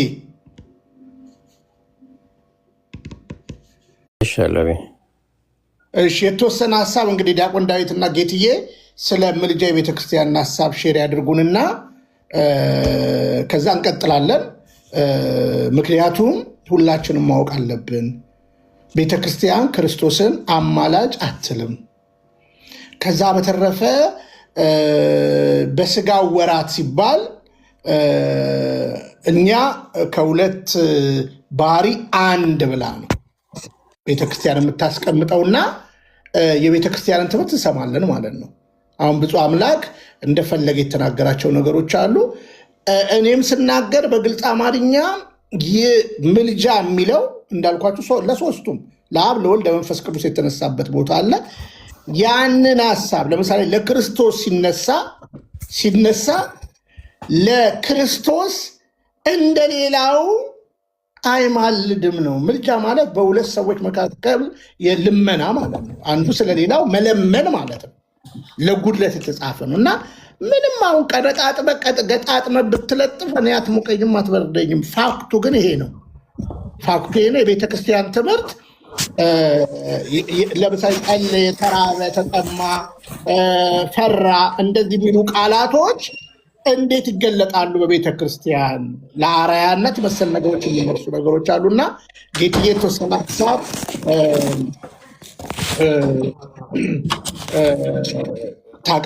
ታለንና ከዚያ ዲያቆን ዳዊት ትቀጥልና ወደሚቀጥሉት መርሃ ግብሮች እንገባለን። በዚህ አጋጣሚ እንግዲህ ዳግማዊ ቁልቢን ቅዱስ ገብርኤል ቤተክርስቲያን የቁልቢ ወዳጆች ሁላችንም አብረን እንቁም። የቅዱስ ገብርኤል ወዳጆች እንግዲህ በአሜሪካ ትልቅ ካቴድራል እየተሰራ ነው እንደምታዩት። ይሄንን አብረን እንቁም የምትችሉ ሰዎች ሁላችንም አብረን ማለት ነው። ከዛ በተረፈ አሁን ምናልባት ዲያቆን ዳዊትም ያልገባው እነዚህ ሰዎችን ከቀለሜ ጋር ማያይዘው ታሪክ አለ በደንብ ጸዲ ላይ። ከዛ በኋላ ነው መልካሙ በመሀል ላይ ነው ግጭቱ የናኬ እና ይሄ ነው። ምናልባት ጌትዬ ቀጥልና ልተኛ ነው። እቺ ትምህርት ታስፈልጋለች። ቆይ እንዳተኛ ተሚ እንዴ! እሳቸውን ከአሜሪካ ድረስ እኮ ያስመጣሁት ለዚህ ትምህርት ነው። ሁለቱ አገልጋዮች ያመጡት ማለት ነው እንዴ! ሁለቱ አገልጋዮች ካስተማሩ በኋላ እንትን ትላለህ። ኧረ ጉድ ነው። ዲያቆን ዳዊት እንዳይሰማ ጥሩ። እሺ፣ እግዚአብሔር ይስጥልን። ሁላችሁንም ቃለ ሕይወት ያሰማልን። እንግዲህ አሁን ቅድም ሲነሱ የነበሩትን ነገሮች እችን 2 ቀን ቢዚም ስለነበርኩ አልገባሁም። ከዛ እንግዲህ ከእናንተ አሁን መስማቴ ስለሆነ ይቅርታ በጣም የጌታችን አምላካችን መድኃኒታችን ኢየሱስ ክርስቶስን በተመለከተ ኦርቶዶክሳዊ ትምህርት ምንድን ነው ስንል አሁን ብድግ ብሎ አማላጅ ነው እንዲህ እንደዛ የሚባለው ትምህርት ዴፊኔትሊ የቤተክርስቲያን ትምህርት አይደለም ነው። ኦርቶዶክሳዊ ትምህርት አይደለም። ቤተክርስቲያን እንዴት ነው የምታስተምረው ሲባል በዘመነ ስጋ ወይም ደግሞ እዚህ ዓለም በነበረበት ዘመን ምን ያላደረገው ነገር አለ? ጌታችን መድኃኒታችን ኢየሱስ ክርስቶስ ብዙ ነገር አድርጓል። የመጣበት በርካታ ምክንያቶች ቢዘረዘሩም 2 ዋና ዋና ነገሮች ይነሳሉ። ሜንሊ ማለት ነው። የመጀመሪያው ያው ለድህነት ዓለም ነው። ዓለምን ለማዳን ስጋውን ቆርሶ ደሙን አፍሶ ለዓለም ቤዛ ለመሆን የመጣበት ነው። ለድነት ዓለም ነው። እሱ አንዱ ነው። ሁለተኛው ሲጠቀለል ለአርያነት ለምሳሌነት ነው ብለው ሊቃውንቱ ያስተምራሉ። ለምሳሌ ጌታችን መድኃኒታችን ኢየሱስ ክርስቶስ ጾመ 40 ቀን 40 ሌሊት ሳይበላ ሳይጠጣ ጾመ። ለምን ጾመ? አሁን እኛ የምንጾመው ጾም አለ፣ ጌታ የጾመው ጾም አለ። ልክ የኛ ጾም ነው ወይ ብለን ካነሳን ጌታ ለጽድቅ አይደለም የጾመው፣ ወይም ደግሞ እንደኛ ጾሞ እንደው እኛም የምናተርፈውን ነገር ለማትረፍ አይደለም ጌታችን የጾመው አንደኛውና ዋነኛው ምክንያት ለእኛ አርያ ምሳሌ ለመሆን ጾሙ ሲለን ነው። ስለዚህ ይሄ በደንብ ሊታይ ይገባል ማለት ነው እና ስለዚህ በዘመነ ስጋዊ ወይም ደግሞ በዚህ ምድር በነበረበት ዘመን ጾሟል፣ ጸልዋል፣ አልቅሷል፣ ደክሟል፣ ተርቧል፣ ብዙ ነገር ሆኗል፣ ጸልዋል፣ ለምኗል። እነዚህን ነገሮች እናያቸዋለን። እነዚህን ያደረገው ግን ለምሳሌ አባት ሆይ እያለ ሲጸልይ ሲለብን ይሄንን ያደረገው ግን ማድረግ ስላቃተውና የአባቱን እርዳታ ስለፈለገ አይደለም። በተዋህደው ስጋ ይላሉ አባቶች፣ ያንን አብነት ምሳሌ ሲያደርግ ነው ብለው ያስተምሩናል። ከዛ ውጭ ግን ሞትና መቃብርን ድል አድርጎ ከተነሳ በኋላ ጌታችን መድኃኒታችን ኢየሱስ ክርስቶስ ሁሉን ነገር መስቀል ላይ ፈጸመ። ከእንግዲህ በኋላ እኔ አብን የምለምን አይምሰላችሁ ብሎ ራሱ ጌታችን አስተምሯል ማለት ነው። አሁን ይሄ እንግዲህ የሚነግረን ምንድን ነው ማለት ነው? በዘመነ ስጋዌው ጸልዋል፣ ለምኗል ያልነው ከትንሣኤው በኋላ ግን አይነገርለትም ማለት ነው። አሁን ይሄ ማለት ነው እና ይሄ እነዚህ በጣም መሰረታዊ ጉዳዮች ናቸው። ምልጃን በተመለከተ ቃሉ እንግዲህ በሊቃውንቱ ወይም በቤተክርስቲያን አስተምሮ ተንበለ የሚል የግዕዝ ቃል አለ። ለመነ፣ አማለደ ማለት ነው። ተንባሊ የሚለምን የሚጸልይ፣ ማላጅ አማላጅ እያሉ ይፈቱታል እና ከዚህ አንጻር በሁለት ሰዎች መካከል ያለ ሶስተኛ አካል ነው እና ለምሳሌ 3 አካላት ይሳተፋሉ በምልጃው ሰዓት። አንደኛ የሚለመነው አለ፣ የሚማለደው ወይም የሚለመነው አለ፣ ባለስልጣን ነው። የመፍረድ የመፍቀድ የማድረግ ያለማድረግ ስልጣን ያለው አካል አለ።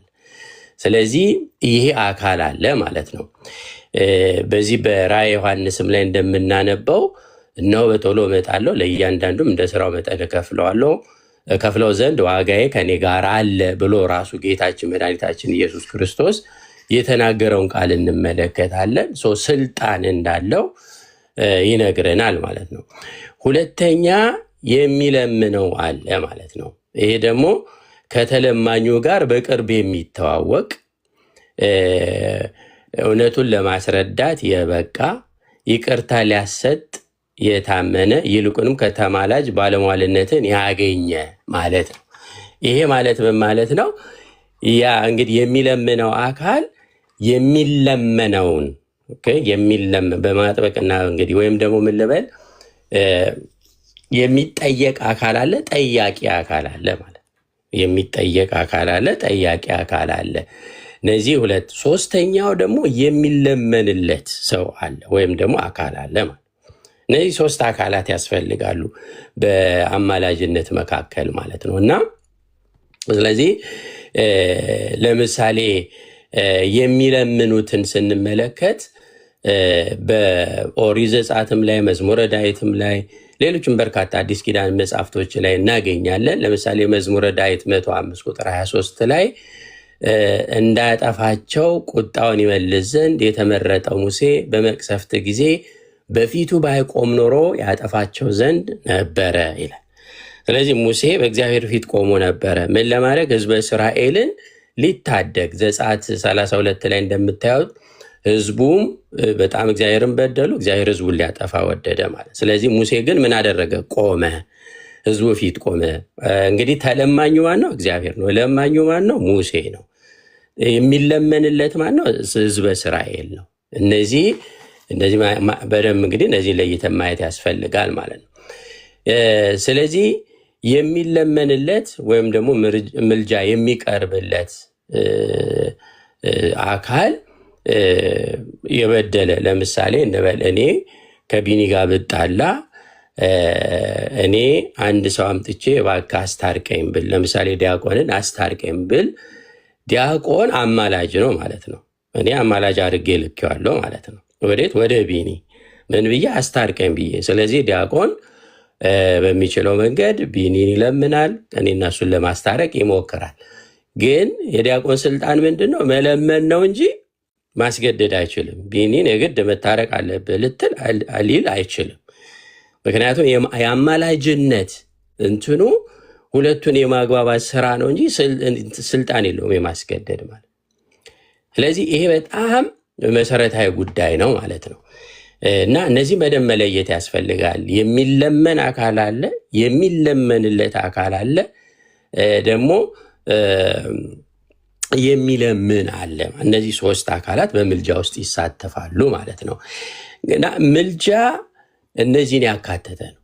አሁን ጌታችን ይለምናል፣ ያማልዳል ካልን ክብር ይግባውና ለማን ነው የሚለምነው? ሲለምንም ደግሞ ስልጣን የለውም ማለት ነው።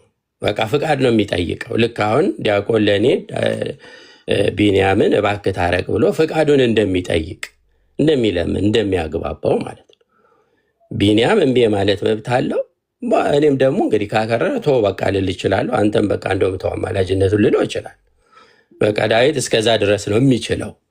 ከዛ ውጭ ምንም አይነት ስልጣን የለውም። እና ይሄ በግልጽ መረዳት የምንችለው ጉዳይ ነው። ስለዚህ ጌታችን አምላካችን መድኃኒታችን ኢየሱስ ክርስቶስ ስጋን የነሳው ለድነት ዓለም ለአርያነት ለምሳሌ ቢሆንም አምላክ ደግሞ ነው። አምላክ ደግሞ ነው። የሚለመን ደግሞ ነው። ልመና የሚቀርብለት፣ ምልጃ የሚቀርብለት፣ መፍረድ የሚችል ማጽደቅ መኮነን የሚችል እንደሆነ መጽሐፍት ደግሞ ያረጋግጡልናል። ስለዚህ ፍጹም ስህተት የሆነ ንግግር ነው። ይህ እንግዲህ በጣም ብዙ ጊዜ መልስም የተሰጠበት ጉዳይ ነው። በቤተ ክርስቲያናችን ለክርስቶስ ይሄ አይነገርለትም። ማስታረቅ ይነገርለታል። ማስታረቅ ማለት ለምሳሌ እኔ ዲያቆን ዳዊትን ሳልክ ራሴን ከቢንያም ጋር ማስታረቅ እችላለሁ። ሄጄ እግሩ ስር ወድቄ ለምኜው የበደልኩትን ክሼ ወዘተርፍ ራሴን ከእሱ ጋር አስታርቃለሁ ማለት ነው። ጌታችን መድኃኒታችን ኢየሱስ ክርስቶስ ራሱን ከእኛ ጋር አስታረቅ፣ ከባህሪ አባቱ ከአብ ጋር ከባህሪያቱ ከመንፈስ ቅዱስ ጋር አስታረቀ ተብሎ ይነገራል። በመጽሐፍትም ያለ እና ማስታረቅና ማማለድ ሁለቱ በጣም የሚመሳሰሉ ሊመስሉን ይችላሉ፣ ግን በጣም ልዩነት አላቸው ማለት ነው። ማስታረቅ ሶስተኛ ሰውም ሊኖር ይችላል፣ ግን ደግሞ ራስም ደግሞ መታረቅ ይቻላል። እና ይሄ በጣም በትክክል ልንረዳ ያስፈልጋል ማለት ነው። ምናልባት ፖይንቶቹን አግኝቼ ከሆነ ከዛ ምናልባት ደግሞ በመጽሐፍ ቅዱስ ውስጥ የተነገሩ ለጌታችን የተነገሩ አማለደ፣ ለመነ፣ ማለደ ወዘተርፈ የሚሉ አሉ። ምናልባት ከዲያቆን በኋላ እሱ ላይ ደግሞ መለሳለሁ። እግዚአብሔር ይስጥልኝ ቤኒ። እሺ፣ ቃልዮት ያሰማልን። እናመሰግናለን። ዶክተርዬ እንኳን ደህና መጣ።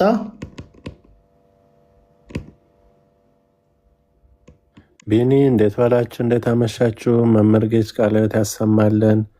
እንኳን አደረሳችሁ ለዚህ ታላቅ በዓል ጌታችን አምላካችን ክርስቶስ ወደፊት የሚመጣበትን መታሰቢያ ደብረ ዘይት ሰላም ብያለሁ። እንዴት አመሻችሁ? ቃልዮት ያሰማልን። በድጋሚ ከልብ እናመሰግናለን። ቃልዮት ያሰማልን ሁላችሁንም። ዲያቆን ዳዊት አይነገርለትም የሚለውን በደንብ ቆም ብላችሁ ሁላችሁም አስቡ። ዲያቆን ዳዊት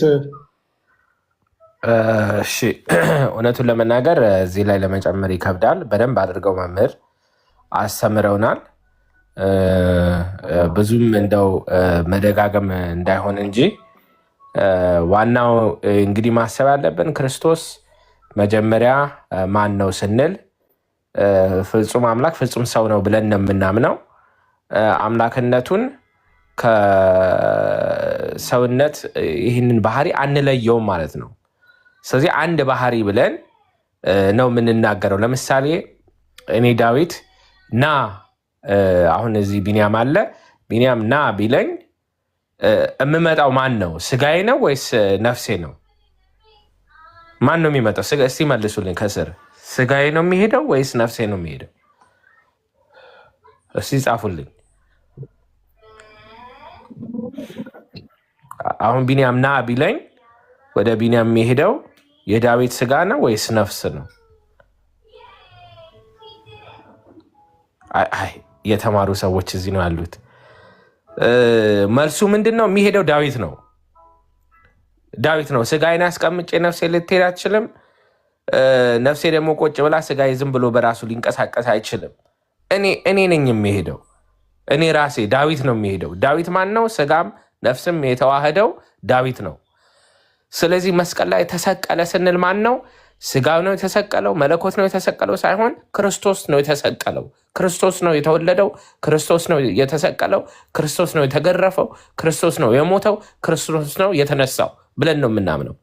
እንግዲህ ይህንን ካልን ክርስቶስ ማን ነበረ ወይ ምን አይነት አገልግሎት ሰጥቷል ስንል አንደኛ ሊቀ ካህን ነበረ ይለናል ቅዱስ ጳውሎስ ወደ ዕብራውያን ሰዎች ላይ። ብሉይ ኪዳን ስናነብ በብሉይ ኪዳን ውስጥ ዮም ካፑር የሚባል ቀን ዕለት ሊቀ ካህኑ ወደ ቤተ መቅደስ መጥቶ አንድ ይቅርታ እንግዲህ አማርኛ ጥረት ስላለኝ ነው እንስሳ አኒማል ሳክሪፋይስ አድርጎ ያንን ሳክሪፋይስ ያደረገውን አኒማል ደም ይዞ ወደ መቅደስ ገብቶ ደሙን ይረጨዋል። ይሄ የካህኑ ስራ ነበረ ማለት ነው። ሊቀ ካህኑ የሚሰራው ስራ ነው። ሌላው ምእመን ሊሰራው አይችልም። አሁን ደግሞ ምን አለን ቅዱስ ጳውሎስ? ሊቀ ካህናችን እኮ ክርስቶስ ነው አለ። ታዲያ ምን እያለን ነው? እንግዲህ በብሉይ ኪዳን ከእግዚአብሔር ጋር የሚያስታርቀን ከእግዚአብሔርና ከሰው መሃል ሆኖ ሰውን የሚያስታርቀው ሊቀ ካህኑ ከሆነ በሐዲስ ኪዳን ደግሞ ሰውን ያስታረቀው ሊቀ ካህን ሆኖ ነው ማለት ነው። ምን ማለት ነው ስንል እንግዲህ ሁሉም በእርሱ ሆነ የምንለው ለዚህ ነው።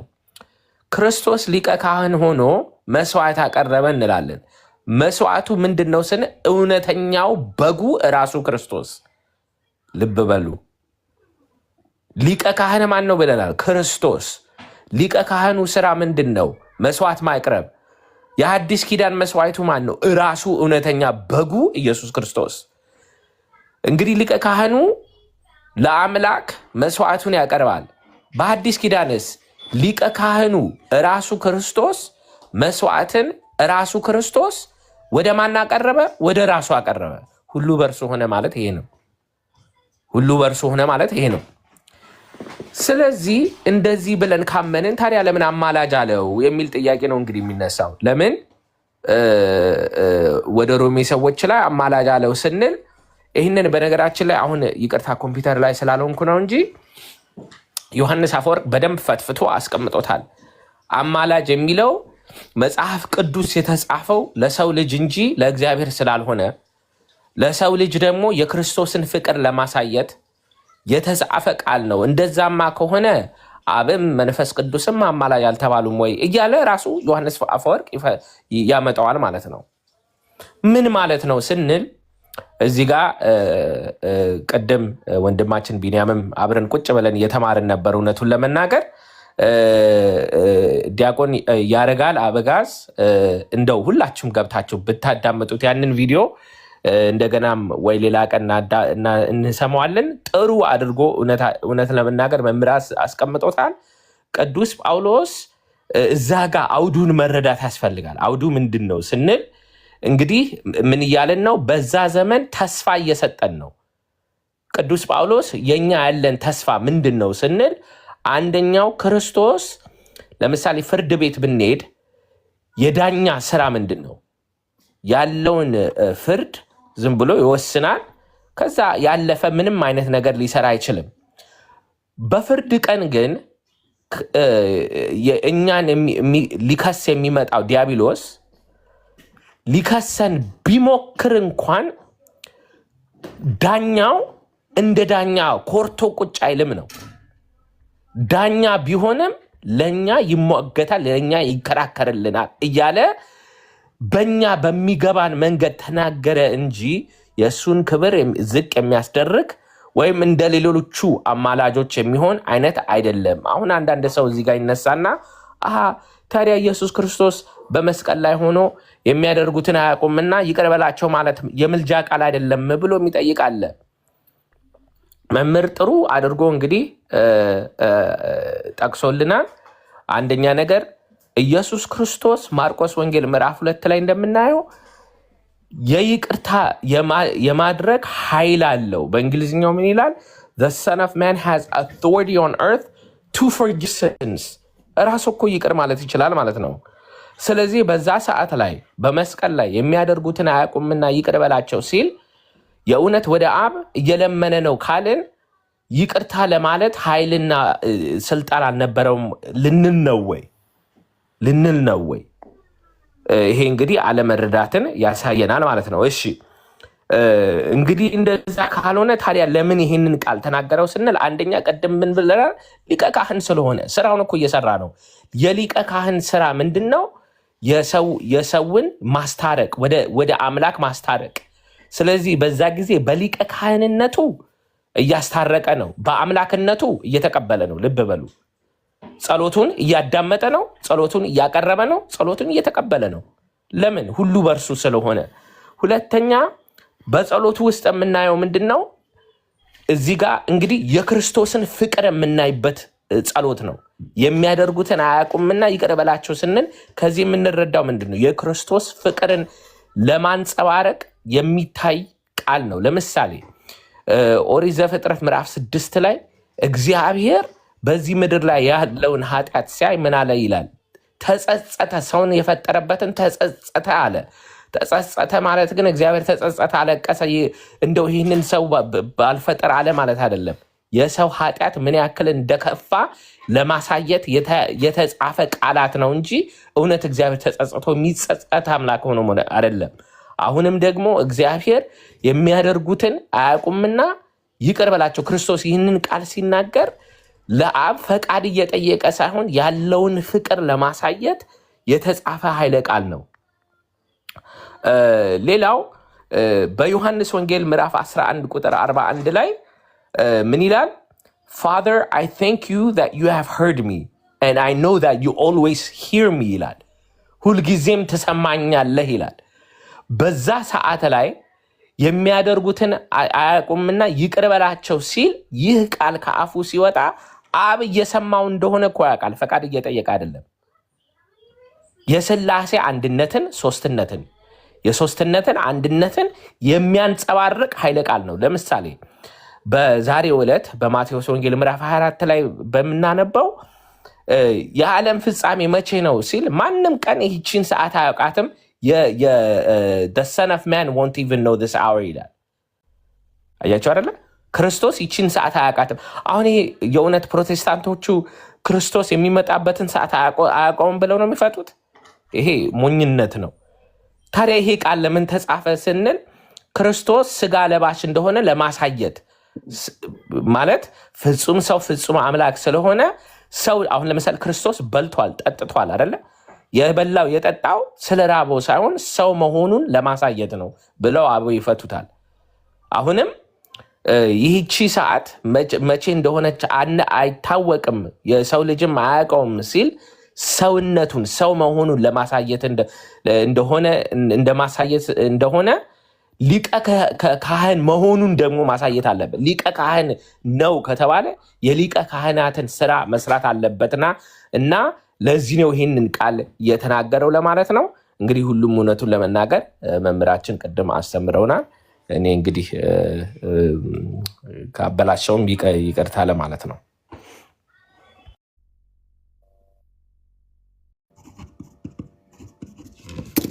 ቢኒዬ ቃልዮት ያሰማልን። እሺ ተሜ ቢኒዬ፣ ዲያቆን ዳዊት ዶክተር ቃልዮት ያሰማልን። እግዚአብሔር አምላክ ያክብርልን። አሁን ትፈቅድልኛለህ? አትፈቅድልኝም ነው አሁን ቢኒዬ? እሺ ልፈቅድልህ ነው። ቆይ አንዴ ትንሽ ቆይ። እሺ አሁን ጥቅስ ማን ነው? አናፖሎጀቲክስ ቴክስት አድርጌልሃለሁ እና ቴክስት አድርጌልሃለሁ በሱ ቴሌግራም ላክልኝ። እሺ አሁን 3 ጥቅሶችን እንድትለጥፉልኝ ይፈልጋለሁ። 3 ጥቅሶች። በመጀመሪያ አንደኛ ቆሮንቶስ ሁለተኛ ቆሮንቶስ ምዕራፍ 5 ቁጥር 20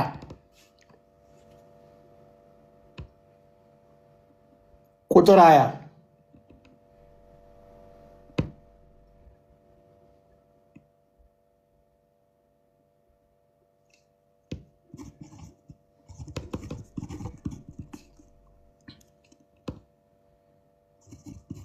እሺ የለጠፋችሁ ሰዎች ለጥፉልኝ። ቃሉን ምን የምትለጥፉልኝ? ቁጥር 20 ከዛ ሁለተኛ ሰው ሮሜ ምዕራፍ 8 ቁጥር 27 ሶስተኛ ሰው ሮሜ ምዕራፍ 8 ቁጥር 34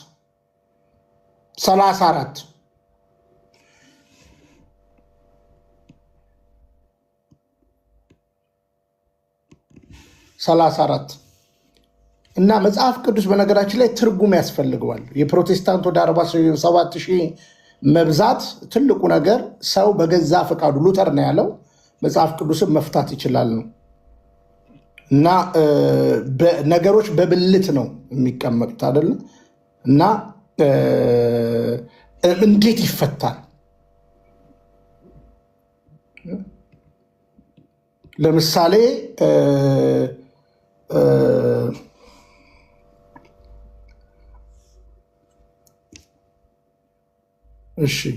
እሺ ሁለተኛውን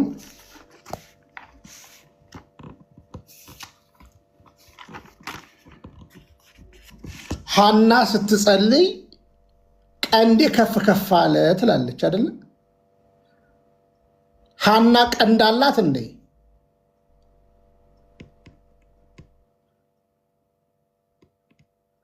ጀረን ትውልድ ስማ፣ ቀንድ አላት እንዴ? ለጥፉልኝ። ሮሜ 2:8-27 8:34 ባይደዌ ትርጉሙ ካልገባችሁ በቃ ትበጣጠሳላችሁ።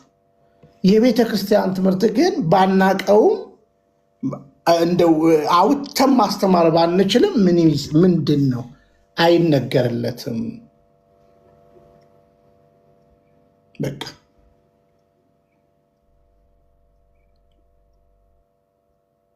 ስለዚህ ሮሜ 8:27 ለምሳሌ 8:27 ስለ መንፈስ ቅዱስ፣ ሁለተኛ ቆሮንቶስ ምዕራፍ 5 ቁጥር 20 ለአብ ለመንፈስ ቅዱስ ለወልድ ተነግሯል።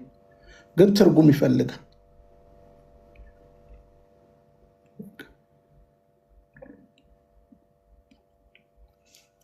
ጌትዬ ጨርስና ተሜን ከዛ በኋላ ለቀዋለሁ።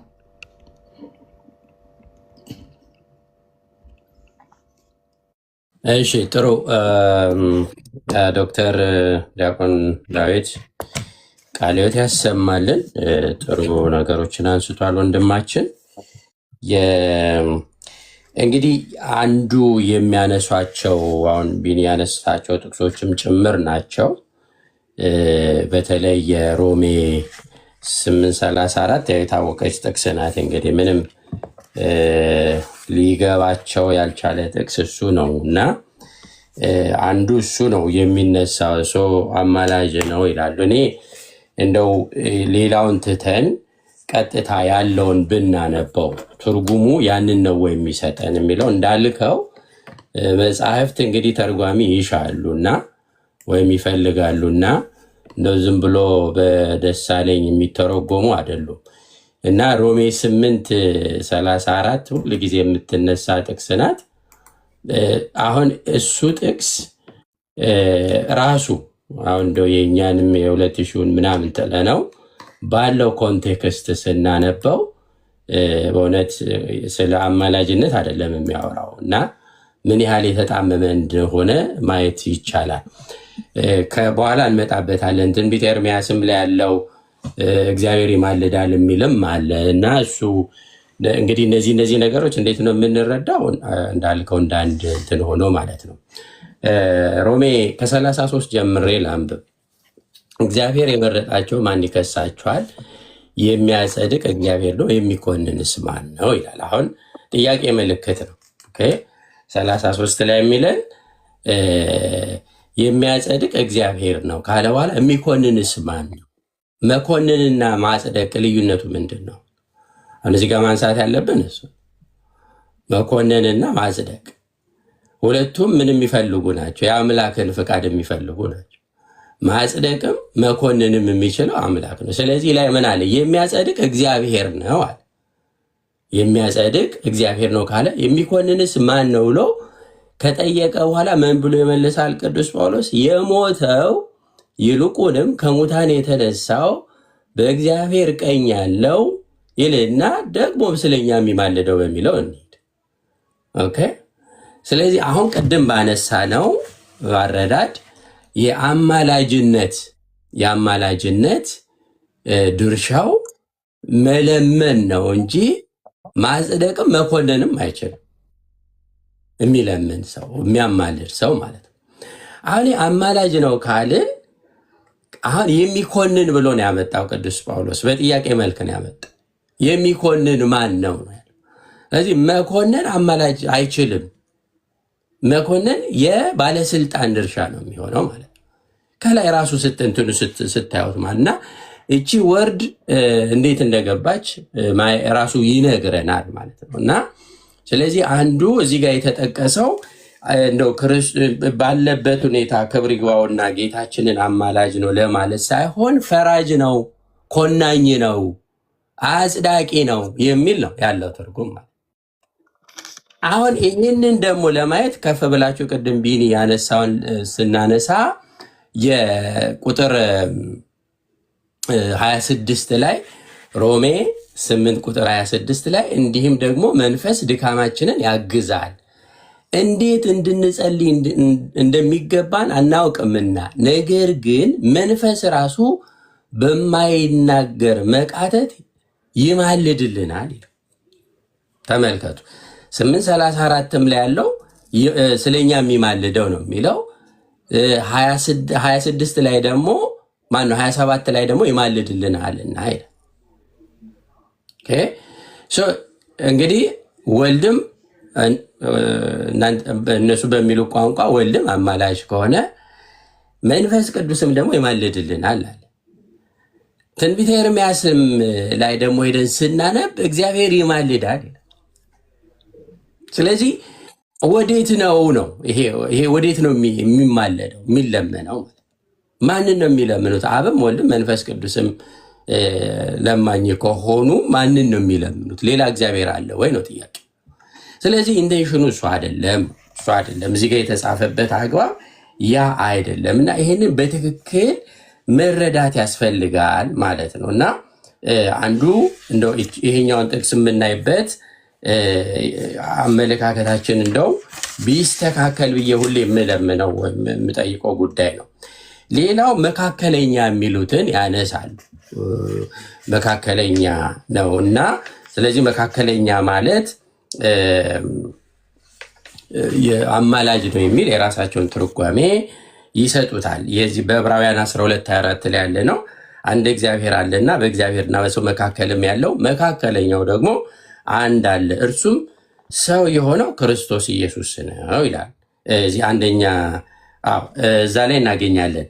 እና የዕብራውያን 12 ላይ ጢሞቴዎስ አንደኛ ጢሞቴዎስ 2:5 ላይ አንድ እግዚአብሔር አለና በእግዚአብሔርና በሰው መካከልም ያለው መካከለኛው ደግሞ አንድ አለ፣ እርሱም ሰው የሆነው ኢየሱስ ክርስቶስ ነው ይላል።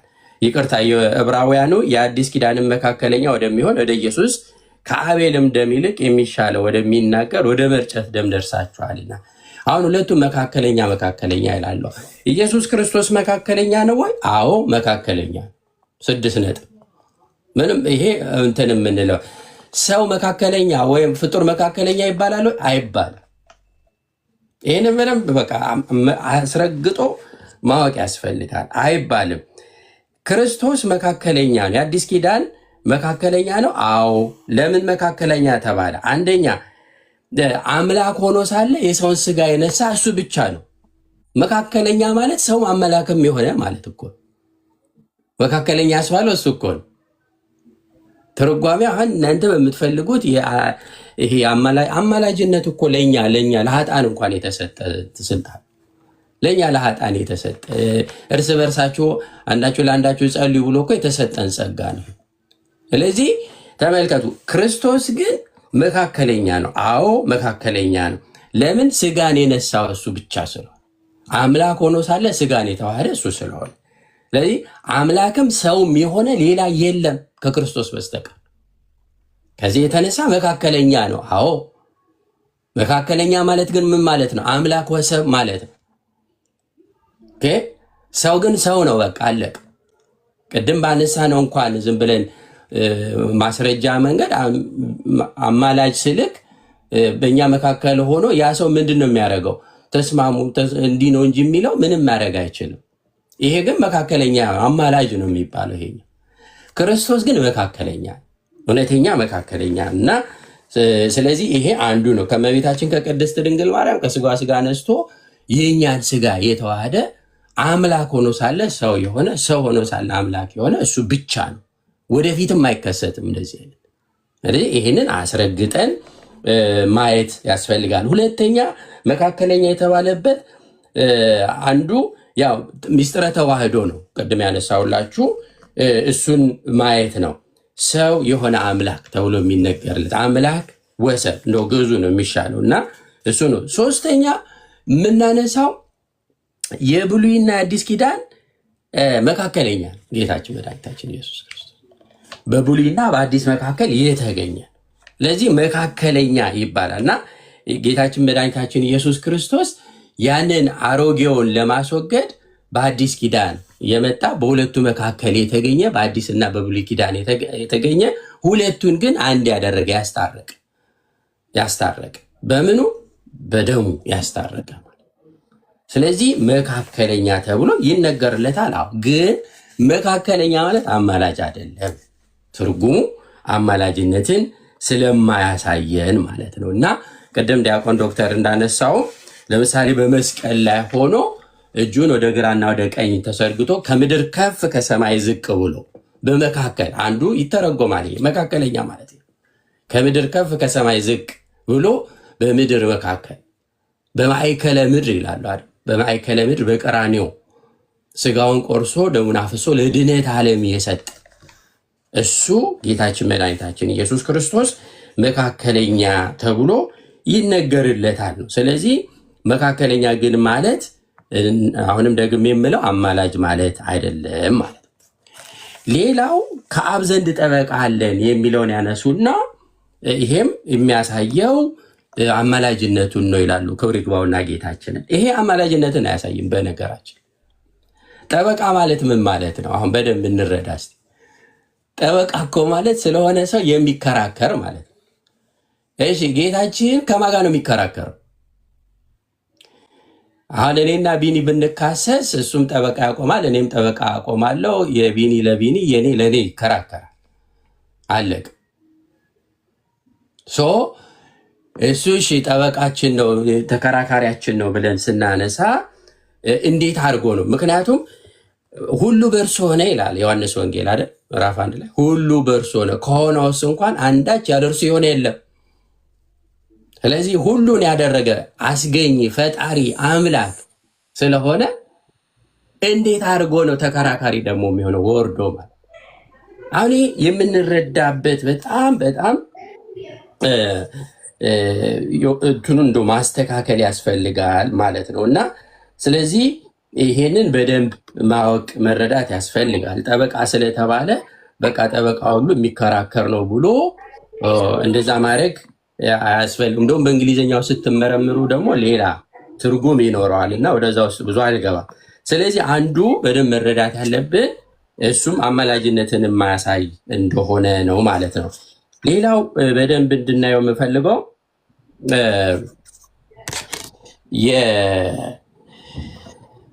በኃጢአታችን ብንናዘዝ ወይም ደግሞ በዚህ በጥቅሱን ለጊዜው ዘነጋሁት መሰለኝ ኃጢአትን አላደረግን ብንል ሐሰተኛ እናደርገዋለን ቃሉ የኛ ውስጥ የለም። አይ ቲንክ አንደኛ ዮሐንስ ምዕራፍ 4 ላይ ይመስለኛል። እና በኃጢአታችን ብንናዘዝ ግን ኃጢአታችን ይቅርልን ከአመፃም ሁሉ ሊያነጻን የታመነና ጻድቅ ነው ይላል። ኃጢአትን ይቅር የሚል ከሆነ እንዴት ነው እንደገና ወርዶ እንደ በጠበቃነት ሊከራከር የሚችለው የሚለው በደንብ በእውነት መረዳት ያስፈልጋል። እና እንደው በሰከነ አእምሮ መጽሐፍን እንደው በሚገባ መመርመር ተገቢ ነው ብዬ አምናለሁ። ሌላው ስለኛ የሚማልደው ክርስቶስ ኢየሱስ ነው የሚለው ቀደም ያነሳ ነው። እሱ ላይ ብዙ እንግዲህ አልመለስበትም። አይ ቲንክ ይበቃኛል። ቢን የሌሎች ደግሞ ይጨምሩበት። ሁሉንም አንጨርስ። እግዚአብሔር ይስጥልኝ። ቃልዮት ያሰማልን ጌትዬ። ተሜ መሄድ ትችላለህ አሁን። ቴንኪው ወንድሜ። እሺ ቃልዮት ያሰማልን ዶክተር ዳዊት፣ ዶክተር ዲያቆን ዳዊት፣ ዶክተር ጌታሁን መምህር ቃልዮት ያሰማልን። ሁላችሁንም ወዳችኋለሁ። ቢንዬ ሌላ ቀን እመጣለሁ። የኔ አባት ያው ታውቃለህ፣ ሌሊት እግዚአብሔር ቢፈቅድ ወላይታ ሄዳለሁ 10 ሰዓት ላይ እዛ ይሄ አጀራ ተክለ ሃይማኖት ልጁ ምንፍቅና የዘራበት ቦታ ላይ ገዳሙ ጋር ሄጄ ለገዳማውያኖቹ ቀለብ ለቤተ ክርስቲያኗ ደግሞ እንደዛው ላሉት ደግሞ ሞሎክሲያን ደግሞ መጽሐፍ ቅዱስ እና ቅዱሳን መጽሐፍ ሰጣለሁ። ከቤተ ክርስቲያኒቷ ደግሞ አንድ መምህር ይዤ ደግሞ ትምህርት አስተምረን እንመለሳለን። ቢኒ ለዛ ነው።